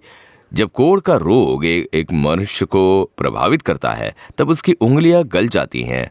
कई लोगों को देखिए, आंखों की भौहें तक नहीं होती, उनके कान गल जाते हैं, पैरों में की उंगलियां गल जाती हैं। यही उस बीमारी का परिणाम है। उसके शरीर के घाव से कई बार सड़न की गंदी बदबू आती है। तो उस तरह की एक बहुत ही गंभीर बीमारी थी वो। उसके शरीर में उत्पन्न हुआ घाव एक और था, और उसी वेदना के चलते उसका मन भी बुरी तरह घायल हो चुका था। एक बड़ी वेदना थी, और वो क्या थी? यीशु मसीह के दिनों में अगर कोई मनुष्य कोढ़ की रोग से ग्रस्त होता तो वो गांव के अंदर नहीं रह सकता था। वो एक शापित बीमारी है, ऐसा कहकर ऐसे लोगों को गांव से दूर कर देते थे। वो अपने परिवार के साथ नहीं रह पाते, यहाँ तक कि उसकी बीवी बच्चे उसके घर में प्रवेश नहीं होने देते थे। तुम घर में नहीं आ सकते, इस गांव में नहीं आ सकते। गांव से बेदखल कर दिया जाता था ऐसे लोगों को। जंगल में या पर्वत के गुफाओं में इस बीमारी से ग्रस्त कई लोग ठहरते थे, और वहाँ की जो सरकार होती वो ऐसे लोगों के लिए खाने का बंदोबस्त कर देती। कुछ दूरी पर उनके लिए खाना रख कर आया जाता था, यहाँ तक कि कोई भी उनके पास तक नहीं जा पाता था। तो कोढ़ के रोग से ग्रस्त जो लोग थे उन्हें अपने आप को एक कपड़े से ढक लेना पड़ता था। अगर कोई व्यक्ति भूल से उनके रहने के स्थान की ओर चला जाए तो ऐसे लोगों को अशुद्ध अशुद्ध ऐसे कहकर पुकारना होता था, ताकि उन्हें पता लगे मैं अशुद्ध बीमारी से ग्रस्त हूँ, इसलिए आप मेरे पास मत आइए, ऐसा कहना पड़ता था। और वो आवाज़ सुनकर लोग वहाँ से दूर निकल जाते थे। कितनी बड़ी वेदना थी देखिए। तो उसके शरीर में जितनी वेदना हुई थी उससे ज़्यादा उसके मन में बहुत बड़ी वेदना थी। एक और तो शरीर में उत्पन्न होने वाली वेदना थी, और दूसरी ओर समाज ने भी दूर कर दिया था। उसके अपने परिवारजनों ने, सगे संबंधियों ने दूर कर दिया, ये कहकर कि तू अशुद्ध है, हमारे पास में मत आना, हमारे गांव में मत आना, ऐसे दूर कर देना। कितनी बड़ी वेदना होती है ना। वही प्रभाव उसके हृदय में देखा जा सकता था। पूरे समाज ने उसे अलग कर दिया था। इसीलिए देखिए, जब यीशु पहाड़ी उपदेश खत्म करके नीचे उतरकर आ रहे थे, उसी समय मत्ती के अध्याय 8 में भी यही बात दर्ज की गई है। वो आकर प्रभु यीशु को पुकारता है, प्रभु यीशु, अगर आप चाहो तो मुझे आप शुद्ध कर सकते हो। उसने प्रभु यीशु के बारे में सुना है। यीशु चमत्कार करने वाले प्रभु हैं, ये वो जानता है। इसीलिए उसके अंदर एक विश्वास जगा कि प्रभु यीशु मुझे चंगा कर सकते हैं, इस गंदी बीमारी से वो मुझे छुटकारा दे सकते हैं। पर क्या वो मुझे चंगा करेंगे? ये एक गंदी बीमारी है। सब लोग समझते हैं कि ये एक शाप है, हमें वो घर के अंदर आने नहीं देते हैं। क्या यीशु मुझे अपना मान सकते हैं, या फिर तू पापी है, शापित है कहकर मुझे दूर कर देंगे? ऐसा एक डर था। इसीलिए वो कहता है कि मैं जानता हूँ कि मुझे चंगा करना आपके हाथों में है, तू यदि चाहे तो मुझे शुद्ध कर देना। ऐसा वो वहाँ पर प्रार्थना करता है, मुझे चंगाई दे दीजिए। ऐसा नहीं कहा उसने, मैंने पाप किया है, मेरे शरीर में एक बहुत बुरी बीमारी लग चुकी है, सारे समाज ने मुझे दूर कर दिया है, अगर तू चाहे तो मुझे शुद्ध कर दे। ऐसी प्रार्थना करते हैं वो वहाँ पर। यीशु उसे देखते हैं। इंसान का नज़रिया अलग होता है, यीशु का नज़रिया अलग होता है। यीशु के साथ जो शिष्य थे वो दूर हो गए होंगे। अरे ये अशुद्ध है, अशुद्ध बीमारी से ग्रस्त है, कोढ़ के रोग से ग्रस्त है। उसे देखते ही सारे यहाँ वहाँ भागने लगे होंगे, वहाँ से निकल गए होंगे। अब यीशु उसे देखते हैं, अगर तू चाहे तो मुझे शुद्ध कर दे, ऐसा उस व्यक्ति ने यीशु से कहा। तब दूर खड़े रहकर यीशु कह सकते थे कि मैं चाहता हूँ तू शुद्ध हो जा। कितना दिलासा भरा शब्द है ये। मैं चाहता हूँ मेरे बेटे, मैं बिल्कुल नहीं चाहता कि तुम बीमारी से ग्रस्त रहो, इस बीमारी के कारण तुम वेदना में रहो, ये मेरी इच्छा नहीं है। I will be thou clean, मेरी इच्छा है, मैं चाहता हूँ कि तुम चंगे हो जाओ, तुम स्वस्थ हो जाओगे तो मुझे बहुत खुशी होगी। मैं चाहता हूँ तुम शुद्ध हो जाओ, ऐसा वहाँ पर यीशु कहते हैं। तुरंत वो चंगा हो गया। उसका शरीर पूरी तरह से चंगा हो गया। उसकी उंगलियां जो पूरी तरह से प्रभावित हो चुकी थी वो बिल्कुल चंगी हो गई। उसके कानों में उसने पूर्ण रूप से चंगाई पा ली थी, वो नए बन गए। आंखों की भौहें नई बन गई। उसके शरीर के सड़े गले अंग सभी पूर्ण रूप से नए बन गए थे। उसका पूरा शरीर स्वस्थ बन चुका था। प्रभु यीशु ने सिर्फ एक बात कही थी, मैं चाहता हूं तू शुद्ध हो जा, और उसका पूरा शरीर बिल्कुल नया बन गया था। जानते हो उसमें सबसे आश्चर्यजनक बात क्या है? दूर से ही यीशु कह सकते थे कि तू अशुद्ध बीमारी से ग्रस्त है, तुम वही खड़े रहना, चंगाई पा लेने के बाद तुम मेरे पास आ सकते हो, ऐसा वो कह सकते थे। पर यीशु ने वैसा नहीं कहा। जब आप पवित्र शास्त्र में पढ़ते हो, प्रभु यीशु उसे देखकर तरस खाते हैं। ये मेरे द्वारा बनाया गया मनुष्य है, मैंने सृष्टि की है इस मनुष्य की, पर आज इतनी बीमारी से ग्रस्त हो गया है, इसके अंग गल चुके हैं और आज इसकी हालत इतनी बुरी हो चुकी है, इसके अंग सड़ चुके हैं। अशुद्ध बीमारी कहकर लोगों ने इसे दूर कर दिया है। उसे देखकर यीशु ने तरस खाया, उन्हें बड़ी दया आई। यीशु ने उस व्यक्ति को स्पर्श करके, जैसे वचन में कहा गया है, यीशु ने हाथ बढ़ाकर उसे छुआ, मतलब यीशु उसके बहुत करीब गए थे। सभी लोग उससे दूर हो गए थे। यह अशुद्ध बीमारी से ग्रस्त है ऐसा कहकर सब दूर हो चुके थे, मगर यीशु उसके और करीब जाते हैं। उसे खुद यकीन नहीं हो रहा था कि यीशु मेरे इतने करीब आ गए हैं, मैं इतने अशुद्ध बीमारी से ग्रस्त हूं, ये तो दूर से ही कह सकते थे। पर यीशु ने तरस खाकर उसके बिल्कुल करीब आकर उसे छुआ और उसे चंगा किया। और वही यीशु का प्रेम है। वो आपके पास आने वाले परमेश्वर हैं, आपके करीब आने वाले प्रभु हैं। एक बड़ी भीड़ यही सोचती होगी कि आपको स्पर्श करना अशुद्ध है, पर यीशु कहते हैं, मैं तुझे स्पर्श करूंगा।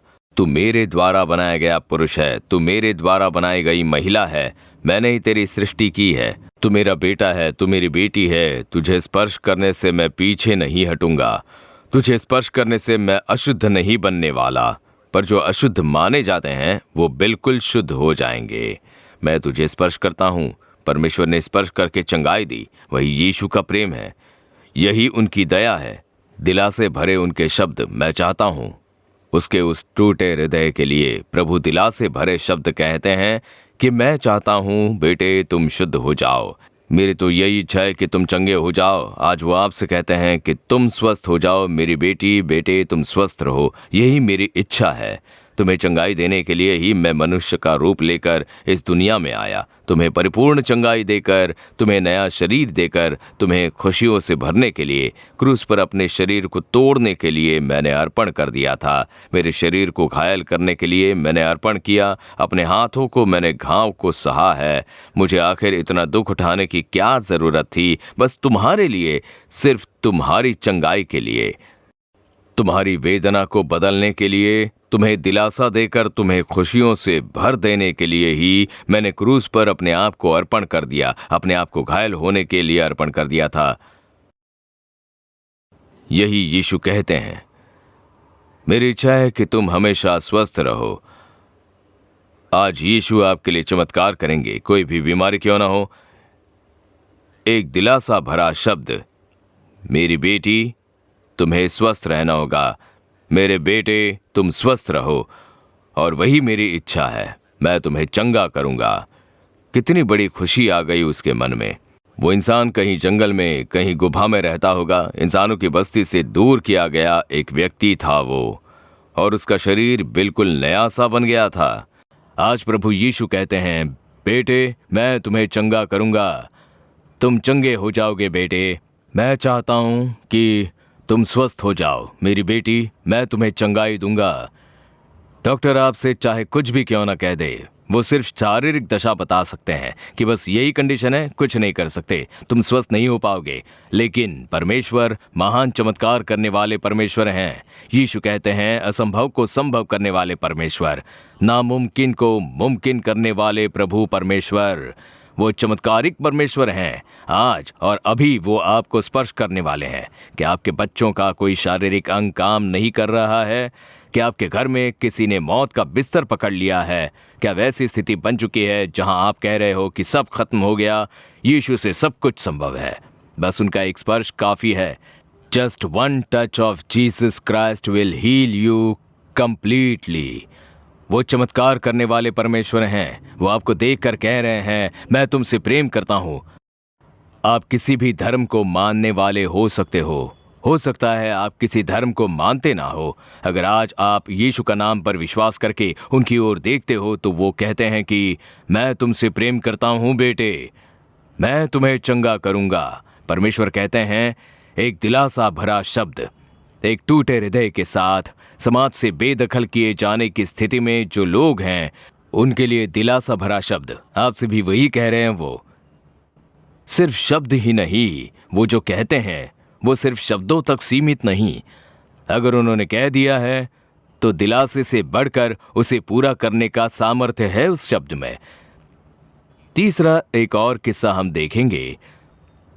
पवित्र लूका रचित सुसमाचार उसका अध्याय 7 वचन क्रमांक 11 से जब हम पढ़ते हैं, यीशु नाइन नाम के एक गांव में आते हैं। उस गांव का नाम है नाइन। आज भी वो गांव वहाँ है। बाइबल में उसके बारे में 2000 साल पहले लिखा गया है। आज भी ये गांव वहाँ पर है और इसी नाम में है। मैं वहाँ गया था। यीशु जहाँ पर पले बड़े थे, नासरत, उस गांव के बिल्कुल पास में है। काना नगर के एकदम पास में नाइन नाम का एक गांव है। आज भी उसी नाम से वो वहाँ पर स्थित है।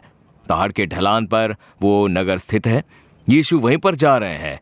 जब वो नाइन नाम के नगर में पहुंचते हैं, वहां पर यीशु के जो शिष्य हैं, बहुत बड़ी भीड़ यीशु के पीछे जाती है। ये जब उस गांव में प्रवेश करते हैं तो वहां से गांव के लोग एक यात्रा पर निकलते हैं और वो एक शव यात्रा थी। एक मरे हुए नौजवान को दफनाने के लिए वो लोग उसे ले जा रहे थे। गांव के बाहर जो कब्र था वहीं पर उन्हें ले जाकर दफनाया जाता था, इसलिए उसे ले जा रहे थे। और वचन के अनुसार एक बहुत बड़ी भीड़, लगभग सारे गांव वाले उस शव यात्रा में शामिल थे, क्योंकि जो मरा था वो एक नौजवान था। एक नौजवान की मृत्यु हुई थी, इसलिए वो पूरा गांव वहां पर मौजूद था। और उस नौजवान की जो माँ थी वो भी एक विधवा स्त्री थी।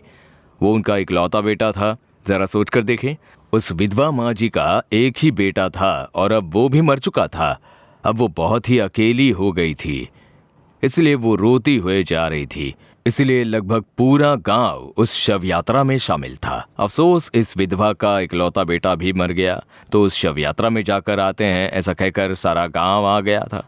कुछ लोग उसे उठाए जा रहे थे और उसके पीछे उसकी माँ रोती हुई उस यात्रा में जा रही थी। और बिल्कुल सामने से यीशु और उनके शिष्य एक बहुत बड़ी भीड़ के साथ आ रहे थे। अब उस गांव के एक भाग में दोनों ही जुलूस आपस में मिलते हैं। तब यीशु मसीह उस माँ जी को देखते हैं और फिर जैसे वचन में कहा गया है कि वो विधवा रोती जा रही थी, आंसू लगातार रो रही थी वो। अब वो माँ जी इतने आंसू और वेदना में क्यों थी? उसने अपना इकलौता बेटा खो दिया था। खो देना, सबसे पहले उसने अपने पति को खो दिया था। उनके पति का देहांत कब हुआ इसके बारे में कुछ पता नहीं, पर अपने पति को उन्होंने खो दिया था। वो विधवा बन चुकी थी, अब इकलौता बेटा था, इसलिए अपने पति को खो देने का दुख उसके कारण वो कितनी प्रभावित हो चुकी थी इसके बारे में पता नहीं। पर इकलौता बेटा होने के कारण उसने अपने आप को दिलासा दिया होगा कि चलो हमारा बेटा है, उसे पालते हैं, कम से कम मेरा बेटा मेरे लिए दिलासा है। ऐसा अपने बेटे को पाला पोसा तो उसकी युवा अवस्था में उसका बेटा भी चल बसा। शायद वो बीमार रहा होगा, किसी बीमारी के कारण वो प्रभावित हुआ होगा। उसका क्या कारण था ये तो लिखा नहीं गया, लेकिन उसकी मृत्यु हो गई। लगता तो है कि बीमारी के कारण मौत हुई है, तो उस नौजवान की मृत्यु हो गई। अब जो दूसरा नुकसान हुआ उसका, पहले तो उसने अपने पति को खो दिया, वही उसके लिए सबसे बड़ा नुकसान रहा होगा। फिर वो अपने इकलौते बेटे के सहारे थी, उसे भी उसने खो दिया, जिससे और बड़ा दुष्प्रभाव पड़ा। तो अब मेरे लिए और कौन है? आखिर मैं जीऊं किसके लिए? अपने जीवन के बारे में सोचकर वो बड़ी उदास हो गई होगी। मैं किसके लिए जीऊं? इस जिंदगी में मेरे लिए कौन है? अब मुझे मेरे घर में बिल्कुल अकेले रहना पड़ेगा। अपने बेटे को दफना कर मैं घर कैसे अकेले लौटूं? अकेलेपन में मैं कैसे जीवन जीऊं? मेरे पति भी नहीं है, बेटा भी नहीं रहा, अब मैं तो बिल्कुल अकेली हो चुकी हूँ। तो उसके मन में जो चोट लगी थी उसके कारण वो रोती चली जा रही थी। एक बहुत बड़ी भीड़ आई थी वहाँ। आस पड़ोस वाले रहे होंगे, सगे संबंधी रहे होंगे, पर किसी ने उसे दिलासे भरे शब्द नहीं कहे। अरे रो क्यों रही हो, हम हैं ना, हम तुम्हें संभाल लेंगे। ऐसा कहने वाला कोई नहीं था। सब लोगों के मन में दुख तो था। तो अब यीशु उसे देखते हैं। रोती हुई आ रही उस माँ जी को, उस विधवा स्त्री को यीशु देखते हैं। वचन कहता है कि उसे देखकर प्रभु को तरस आया। उस माँ के आंसू ने यीशु के दिल को तोड़ दिया। उस विधवा माँ के आंसू ने प्रभु यीशु के मन को तोड़ दिया। यीशु ने उन पर तरस खाया। उन्हें देखकर प्रभु ने तरस खाया। वो नहीं जानती थी कि यीशु कौन है, वो कैसे चमत्कार करते हैं, कुछ पता नहीं था। शायद यीशु पहली बार उस नगर को गए थे। ये वचन पढ़ते समय तो हमें ऐसा ही लगता है। तो प्रभु को उसे देखकर तरस आया और उससे कहा कि मत रो, डोंट क्राई, वीप नॉट। प्रभु कहते हैं रो मत। एक दिलासा भरा शब्द कहते हैं। घायल हृदय के साथ रोने वाले, नुकसान के बीच में खड़े एक विधवा मां की वेदना को जानकर प्रभु कहते हैं तू रो मत। कोई उसे दिलासा नहीं दे रहा था, लेकिन यीशु नाम के दिलासा देने वाले प्रभु कहते हैं तू रो मत बेटी, मैं उसे सहन नहीं कर पा रहा हूं। तुम्हारे आंसू देखकर मुझसे रहा नहीं जा रहा, तुम्हारा रोना मुझसे सहन नहीं हो रहा, तू रो मत।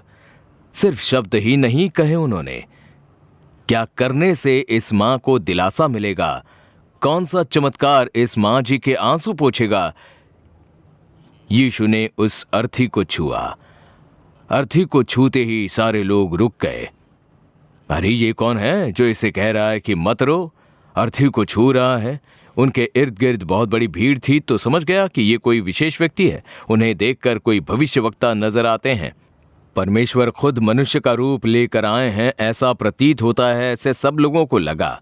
सब लोग ठहर गए और यीशु मरे हुए उस नौजवान से बात करते हैं और कहते हैं उठ, ए नौजवान उठ।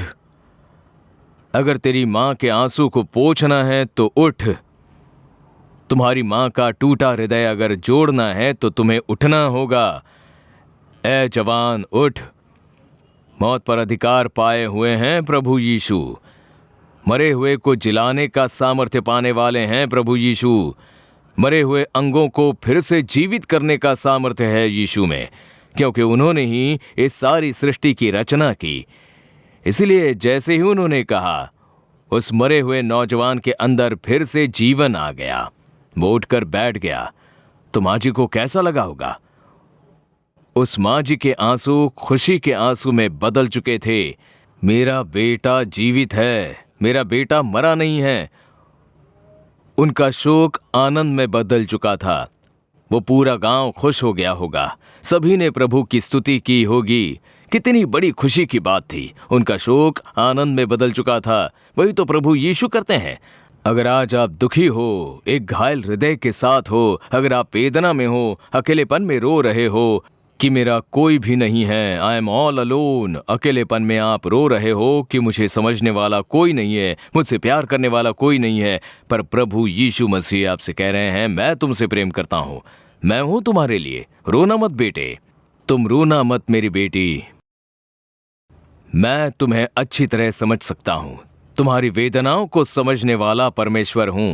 तुम्हारे लिए मैं इस संसार में मनुष्य का रूप लेकर आया। तुम्हारे बोझ, तुम्हारे दुख को मैंने क्रूस पर उठा लिया है। तुम्हें आशीष देने के लिए इस संसार में आया परमेश्वर हूं मैं।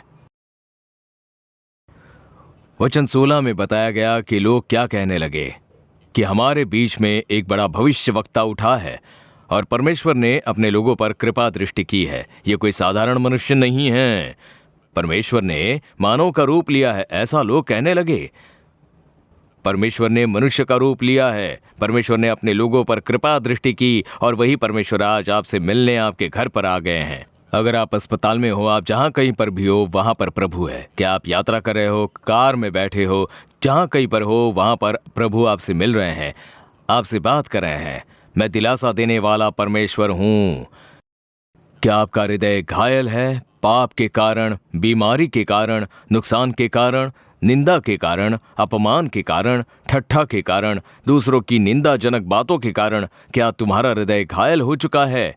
तुम मन ही मन रो रहे हो, अकेलेपन में आंसू बहाते हो, मेरा कोई नहीं है ऐसा सोचकर। मैं हूं तुम्हारे लिए बेटे, मैं हूं तुम्हारे लिए बेटी, तुम्हारे लिए ही मैं इस संसार में आया हूं और इस क्रूस पर अपने आप को मरने के लिए दे दिया। मुझे मारने के लिए, तोड़े जाने के लिए मैंने अर्पण किया। तुम्हारे दुखों को उठा लिया, तुम्हारे पाप को मैंने उठा लिया, तुम्हारे दुख, वेदना, अपमान सभी को मैंने कलवरी के क्रूस पर उठा लिया, सिर्फ तुम्हारे लिए, तुम्हें दिलासा देने के लिए, चमत्कार करने के लिए। तो डरो मत, मैं इस स्थिति को बदल देने वाला हूं। मैं तुम्हें क्षमा कर दूंगा, मैं तुम्हें चंगा कर दूंगा, मैं तुम्हारे आंसू पोंछ दूंगा, जो कुछ तुमने खो दिया है उसे लौटा दूंगा, ऐसा परमेश्वर कह रहे हैं। बस उनकी ओर आप प्रार्थना करें तो आज के लिए वो आपके लिए चमत्कार करेंगे। उन्होंने कलवरी के क्रूस पर अपने आप को त्याग कर दिया था। हाथों में पैरों में कील ठोके गए थे, खून बह रहा था जब वो क्रूस पर मारे गए। सिर पर कांटों का मुकुट पहनाया गया था उनका शरीर कोड़ों के मार से घायल कर दिया गया था, छलनी छलनी हो गए थे, अपना सारा लहू बहा दिया था। प्रभु यीशु मसीह का लहू सारे पापों को दूर करके हमें शुद्ध करता है। हमें हमारे पाप से, शाप से मुक्त करने के लिए उन्होंने आखिरी कतरा लहू भी बहा दिया। क्यों उनका शरीर घायल कर दिया गया था? उनके कोड़े खाने से हम लोग चंगे होते हैं, ऐसा प्रभु का वचन कहता है। उनके घायल हाथों के स्पर्श से हमारी बीमारियां चंगी हो जाती हैं, शाप के दुष्ट बंधन तोड़ दिए जाते हैं, वेदना दूर हो जाती है। सिर्फ आपके लिए प्रभु ने क्रूस पर अपने आप को अर्पण कर दिया। बेटे तुम्हारे लिए, बेटी तुम्हारे लिए, माता पिता तुम्हारे लिए यीशु ने कलवरी के क्रूस पर खुद को अर्पण कर दिया। मौत पर जय पाकर जीवित उठे, पर घाव नहीं गए। वो घाव आज भी मौजूद हैं। घाव के वो निशान आज भी उनके हाथों में हैं, उनके सिर पर हैं, उनके पंजर में भाले की वो निशानी अभी भी मौजूद है, उनके पैरों में है। उसे देखकर प्रभु कहते हैं कि मेरे बच्चों की चंगाई के लिए ही मैंने हाथों पैरों में ये घाव को सहे। वो तुरंत चमत्कार करते हैं। अब हम उनकी ओर प्रार्थना करेंगे। आइए घुटने टेक लीजिए, प्रभु के चरणों पर खुद को अर्पण करें और चमत्कार के लिए प्रार्थना करेंगे। घुटने टेक कर हम प्रार्थना करेंगे। जिनसे संभव है वो घुटने टेक लीजिए। अपने घरों में जहाँ कहीं पर आप हो, प्रभु के आगे अपने आप को नम्र बनाने की निशानी है घुटनों को टेकना। अगर आप कहते हो कि मुझे ये आदत नहीं है, घुटने टेकने की आदत नहीं है, तो कोई बात नहीं, आप बैठ जाइए। पर आंखों को बंद करके हृदय में यीशु को स्मरण कीजिए। हे यीशु कहकर प्रार्थना करें। देखो, उन्होंने यीशु का नाम लेकर उन्हें पुकारा है। हे यीशु कहकर मन में पुकार कर प्रार्थना करें। हम एक एक कार्य के लिए प्रार्थना करने वाले हैं। सबसे पहले पाप से प्रभावित हुए कई सारे लोग हैं। शराब के नशे की आदत, नशीली चीज़ों की आदत, गलती और बुराई जैसे पाप, उसने मेरे मन को प्रभावित किया है, मुझ पर दाग लगाया है। मैंने अपनी शांति खो दी है। पाप को भी नहीं छोड़ पा रहे हैं और शांति से भी नहीं रह पा रहे हैं। सारी शांति जा चुकी है। मेरे मन में अपराध बोध के कारण मैं बहुत दुखी हूँ। सब लोग मुझे हिकारत की नज़र से देखते हैं कि ये शराबी है, मुझे अधर्मी कहकर बुलाते हैं। पाप ने मेरे जीवन को बर्बाद कर दिया है। मुझे क्षमा चाहिए, पाप से छुटकारा चाहिए। मुझे शराब नहीं चाहिए, नशीली चीज़ नहीं चाहिए। पाप से मुझे पूर्ण रूप से छुटकारा चाहिए। मुझे शांति चाहिए, समाधान चाहिए। ऐसे लोगों के लिए ही सबसे पहले प्रार्थना मैं करूंगा। ऐसा बोलने वाले अपने हृदय पर अपने हाथ रख लीजिए। कहिए, यीशु मेरे पाप को क्षमा कर दीजिए। हे प्रभु यीशु, मुझ पर दया कीजिए। अगर मेरे पापों के लिए आप मुझे दंड दोगे तो मैं उसे सहन नहीं कर पाऊंगा। मेरे लिए क्रूस पर आपने अपनी जान दे दी। क्रूस पर मेरे पाप को आपने उठा लिया। अपने लहू से मेरे हृदय को धो दीजिए। इस पाप से मुझे छुटकारा दीजिए। अपने हृदय पर हाथ रखकर प्रार्थना करें। बेटी तुम प्रार्थना करो, बेटे तुम प्रार्थना करो। हर एक लोग प्रार्थना करेंगे। आंखें बंद करें। कहिए, यीशु मेरे पाप को क्षमा कर दीजिए। हे परमेश्वर, पाप से छुटकारा दीजिए, मुझे शांति प्रदान कीजिए। मैं इस पाप को छोड़ नहीं पा रहा हूँ, छुटकारा दीजिए। मुझे ये शराब नहीं चाहिए, बुरी आदत मुझे नहीं चाहिए। व्यभिचार और वहशियत नहीं चाहिए, रिश्वत और अन्याय के पैसे नहीं चाहिए। इन सब की वजह से मुझ पर शाप आ गया है, मेरे परिवार पर शाप आ गया है प्रभु। मेरे पाप के कारण, रिश्वत के कारण, घपले के कारण, अन्याय के कारण घर में शांति नहीं है, बिल्कुल भी कोई समाधान नहीं है। क्षमा कीजिए, छुटकारा दीजिए। हे यीशु, हे यीशु, हे यीशु, उद्धार करता अपने लहू से धो दीजिए। प्रार्थना करें, सभी प्रार्थना करेंगे। भाई साहब प्रार्थना करें, युवा भाई प्रार्थना करो। प्रभु यीशु तुम्हारे प्रार्थना को सुन रहे हैं। ठीक अभी यीशु मसीह का लहू सारे पाप से धोकर हमें शुद्ध करता है। उस वचन के अनुसार उनके लहू का सामर्थ्य इस समय हमारे हृदय को पूर्ण रूप से शुद्ध करता है। पाप से उत्पन्न होने वाले शाप की क्रियाओं को नाश किया जाता है। कई लोग जो पाप और शाप से ग्रस्त हैं, उन्हें अभी इसी समय छुटकारा मिल रहा है। आप सभी लोग प्रार्थना करें, प्रार्थना करें। कहिए, यीशु क्षमा कीजिए, यीशु छुटकारा दीजिए, यीशु आपके लहू से धो दीजिए, इस पाप से छुटकारा दीजिए पिता। हे पिता, मेरे मन में आ जाइए। जैसे जैसे आप सभी लोग प्रार्थना करते हो, वैसे वैसे प्रभु की उपस्थिति आप में उतर रही है। पाप के बारे में कई लोग रो रहे हैं, उस आंसू को परमेश्वर देखते हैं। हे प्रभु, और किसके पास आपके ये बच्चे जाएंगे प्रभु? और ऐसा कौन है जो इनके पाप को क्षमा कर पाएगा प्रभु? कौन इन्हें पाप से छुटकारा दे पाएगा प्रभु? आपने ही तो उनके पाप को उठा लिया, आपने उनके पापों के लिए आखिरी कतरा लहू बहा दिया। इस बेटे को क्षमा कीजिए, इस बेटी को क्षमा कीजिए, आपके लहू से धो दीजिए, छुटकारा दीजिए प्रभु। आपका लहू उन पर उतरने दीजिए। शराब की आदत पूरी तरह से दूर हो जाए, व्यभिचार वहशियत की आत्मा इन लोगों से पूरी तरह दूर हो जाए। पाप करने के लिए उकसाने वाले दुष्ट आत्मा का सामर्थ्य नाश हो जाए। शांति को चुराकर समाधान का नाश करने वाले दुष्ट आत्मा के कार्य का नाश हो जाए। आपके लहू से छुटकारा हो जाए, छुटकारा हो जाए। परमेश्वर, ये रो रहे हैं प्रभु, ये आंसू बहा रहे हैं। तेरे पाप क्षमा हो गए हैं, अब कुशल से जा। ऐसा दिलासा भरा शब्द आपने उस स्त्री से कहा था। इस बेटे से कहिए, इस बेटी से कहिए, आज उन्हें छुटकारा दीजिए परमेश्वर। पाप से इन्हें छुटकारा दे दीजिए। आपने ही इन लोगों के लिए कलवरी का क्रूस उठाया था, तो अभी आपके लहू का सामर्थ्य इन पर आ जाए। हर एक पर वो सामर्थ्य उतरने दीजिए। वो लहू का सामर्थ्य इन्हें धो दे, पाप से छुटकारा हो जाए। परमेश्वर, आपने ऐसा किया है। यीशु का लहू आपके ऊपर उतर रहा है, सामर्थ्य और छुटकारा हो रहा है। अभी कहिए, हे प्रभु यीशु, आपकी स्तुति हो। मुझे क्षमा किया, उसके लिए आपका धन्यवाद। आपके लहू ने मुझे धो दिया, उसके लिए आपका धन्यवाद। मुझे छुटकारा देने के लिए धन्यवाद। अपना मुंह खोल कर बोलिए, हे प्रभु यीशु आपका धन्यवाद, हे प्रभु यीशु आपका धन्यवाद। ऐसा बोलिए। उनका लहू आपको धोकर शुद्ध कर रहा है। कई लोग छुटकारा पा रहे हैं। अभी पाप को लेकर आने वाले वो दुष्ट सामर्थ्य दूर होते हैं, दुष्ट बंधन तोड़े जा रहे हैं। आज आपके छुटकारे का दिन है, उद्धार का दिन है, पाप से छुटकारा पाने का दिन है। आज का दिन खुशी का दिन है, एक शांति का दिन है। आज शांति को भर रहे हैं प्रभु। कहिए, हे यीशु आपका धन्यवाद। अपना मुंह खोलकर बोलिए, हे यीशु आपका धन्यवाद, हे यीशु आपका धन्यवाद। मुझे आपने क्षमा कर दिया है, छुटकारा दिया है, मेरा उद्धार किया है, उसके लिए आपका धन्यवाद। मेरे पिता बनकर मेरे मन में आकर आप वास कीजिए। हे प्रभु, आपका धन्यवाद, धन्यवाद, धन्यवाद, धन्यवाद, धन्यवाद। प्रभु यीशु के नाम में, यीशु के नाम में, हे प्रभु आपका धन्यवाद। स्तुति, स्तुति, आपका धन्यवाद। यीशु के नाम में प्रार्थना करते हैं पिता, आमीन। अब लगातार अगला हम चंगाई के लिए प्रार्थना करेंगे। कई लोगों ने आंसू बहाकर आज अपने आप को अर्पण किया है। यीशु मसीह के लहू ने आपको धो दिया है, पाप की क्षमा मिल चुकी है। अभी आपके मन में एक बदलाव है, हृदय में एक बदलाव है, मन में एक बहुत बड़ी खुशी है और पाप की क्षमा का आनंद है। एक क्षमा की खुशी आपके मन में भर चुकी है। स्तुति कीजिए, हे प्रभु यीशु आपका धन्यवाद। मुझे क्षमा किया है, उसके लिए आपका धन्यवाद। आप मेरे मन में आ गए हो। कई लोगों ने छुटकारा पा लिया है। पुराना पाप आपका पीछा नहीं करेगा। शराब के नशे से छुटकारा, नशीली चीजों से छुटकारा, बुरी इच्छाओं से छुटकारा, पैसों के लालच से छुटकारा, आपको दुष्ट बंधन में डालने वाले कार्य से छुटकारा। यीशु को धन्यवाद। अब हम चंगाई के लिए प्रार्थना करेंगे।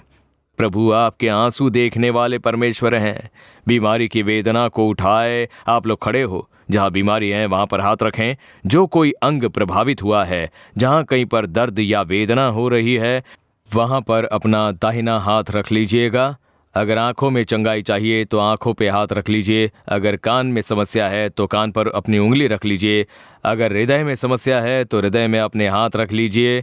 आपके लंग्स में, लिवर में, गर्भाशय में या किडनी में जिस तरफ समस्या है वहां पर हाथ रख लीजिए।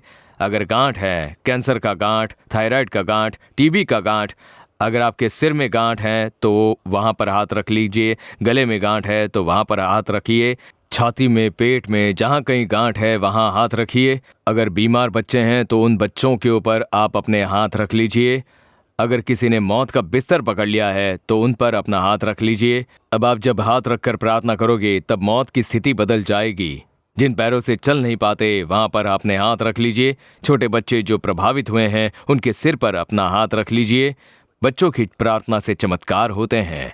छोटे बच्चे अपनी माँ पर हाथ रखकर प्रार्थना करना, अपने पिता के चंगाई और छुटकारे के लिए प्रार्थना करना। आप हाथ रखकर प्रार्थना करें जो अस्पतालों में हैं, वो उन बीमार लोगों के ऊपर उनके सिर पर अपना हाथ रखकर शांति से प्रार्थना करें।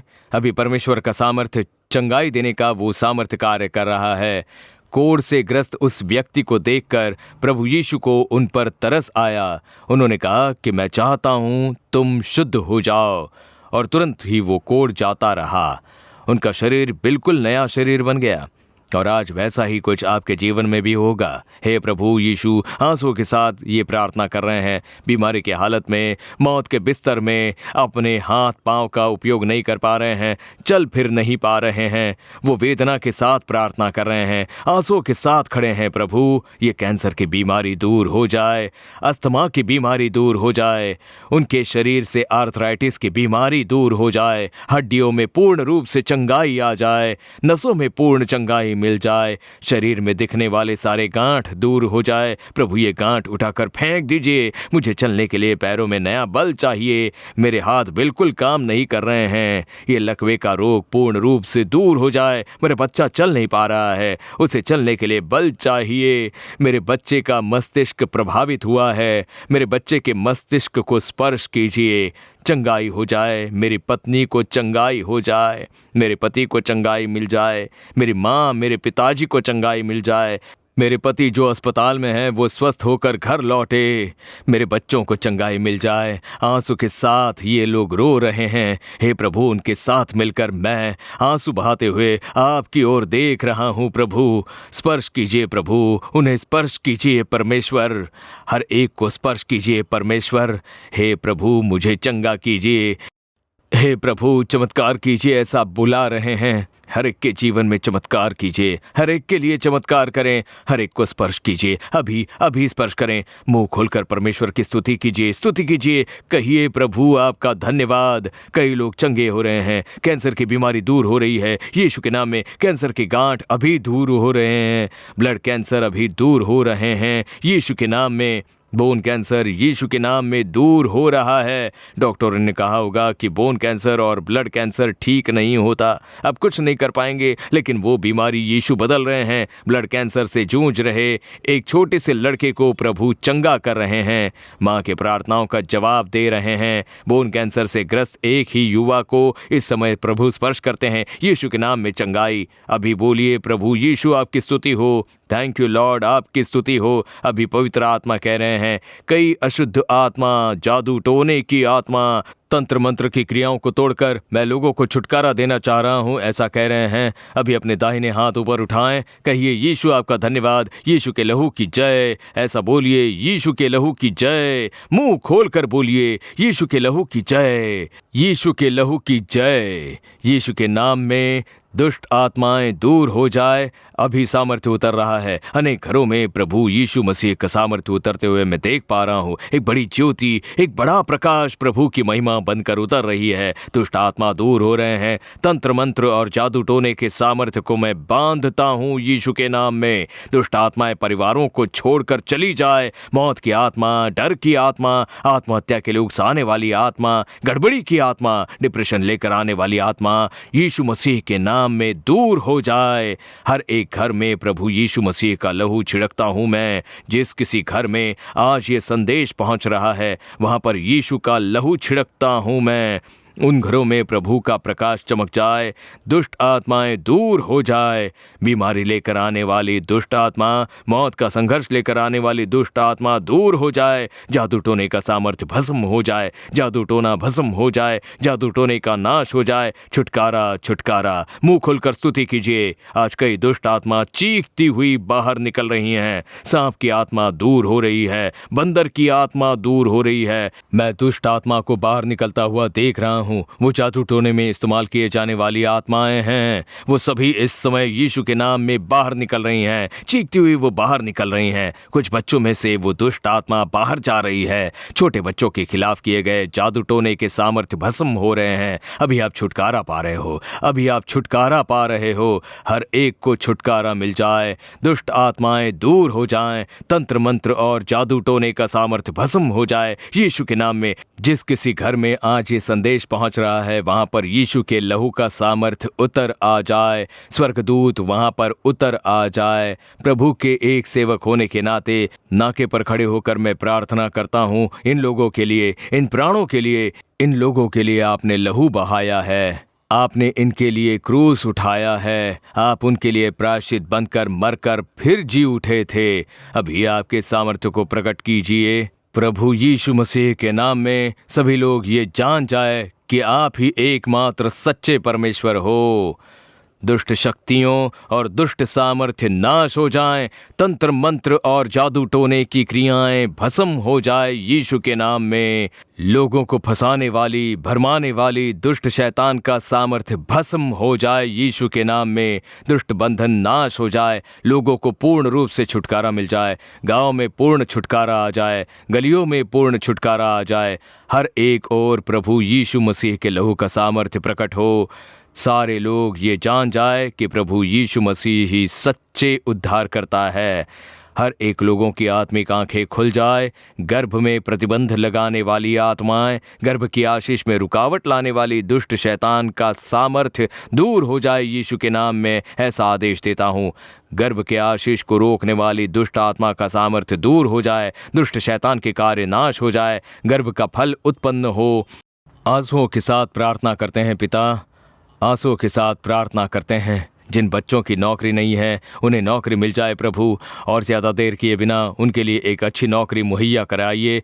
कर्ज की समस्या दूर हो जाए, गरीबी दूर हो जाए, आमदनी के लिए नए जरिए मिल जाए। बिजनेस को आशीष दीजिए, रुके हुए सारे आशीष मिलने के लिए आप चमत्कार कीजिए। सारी बाधाएं नाश हो जाए, शादी की बाधाएं दूर हो जाए, कारोबार की बाधाएं दूर हो जाए, सारी बाधाएं दूर हो जाए। नया घर खरीदने के कार्य में चमत्कार हो जाए।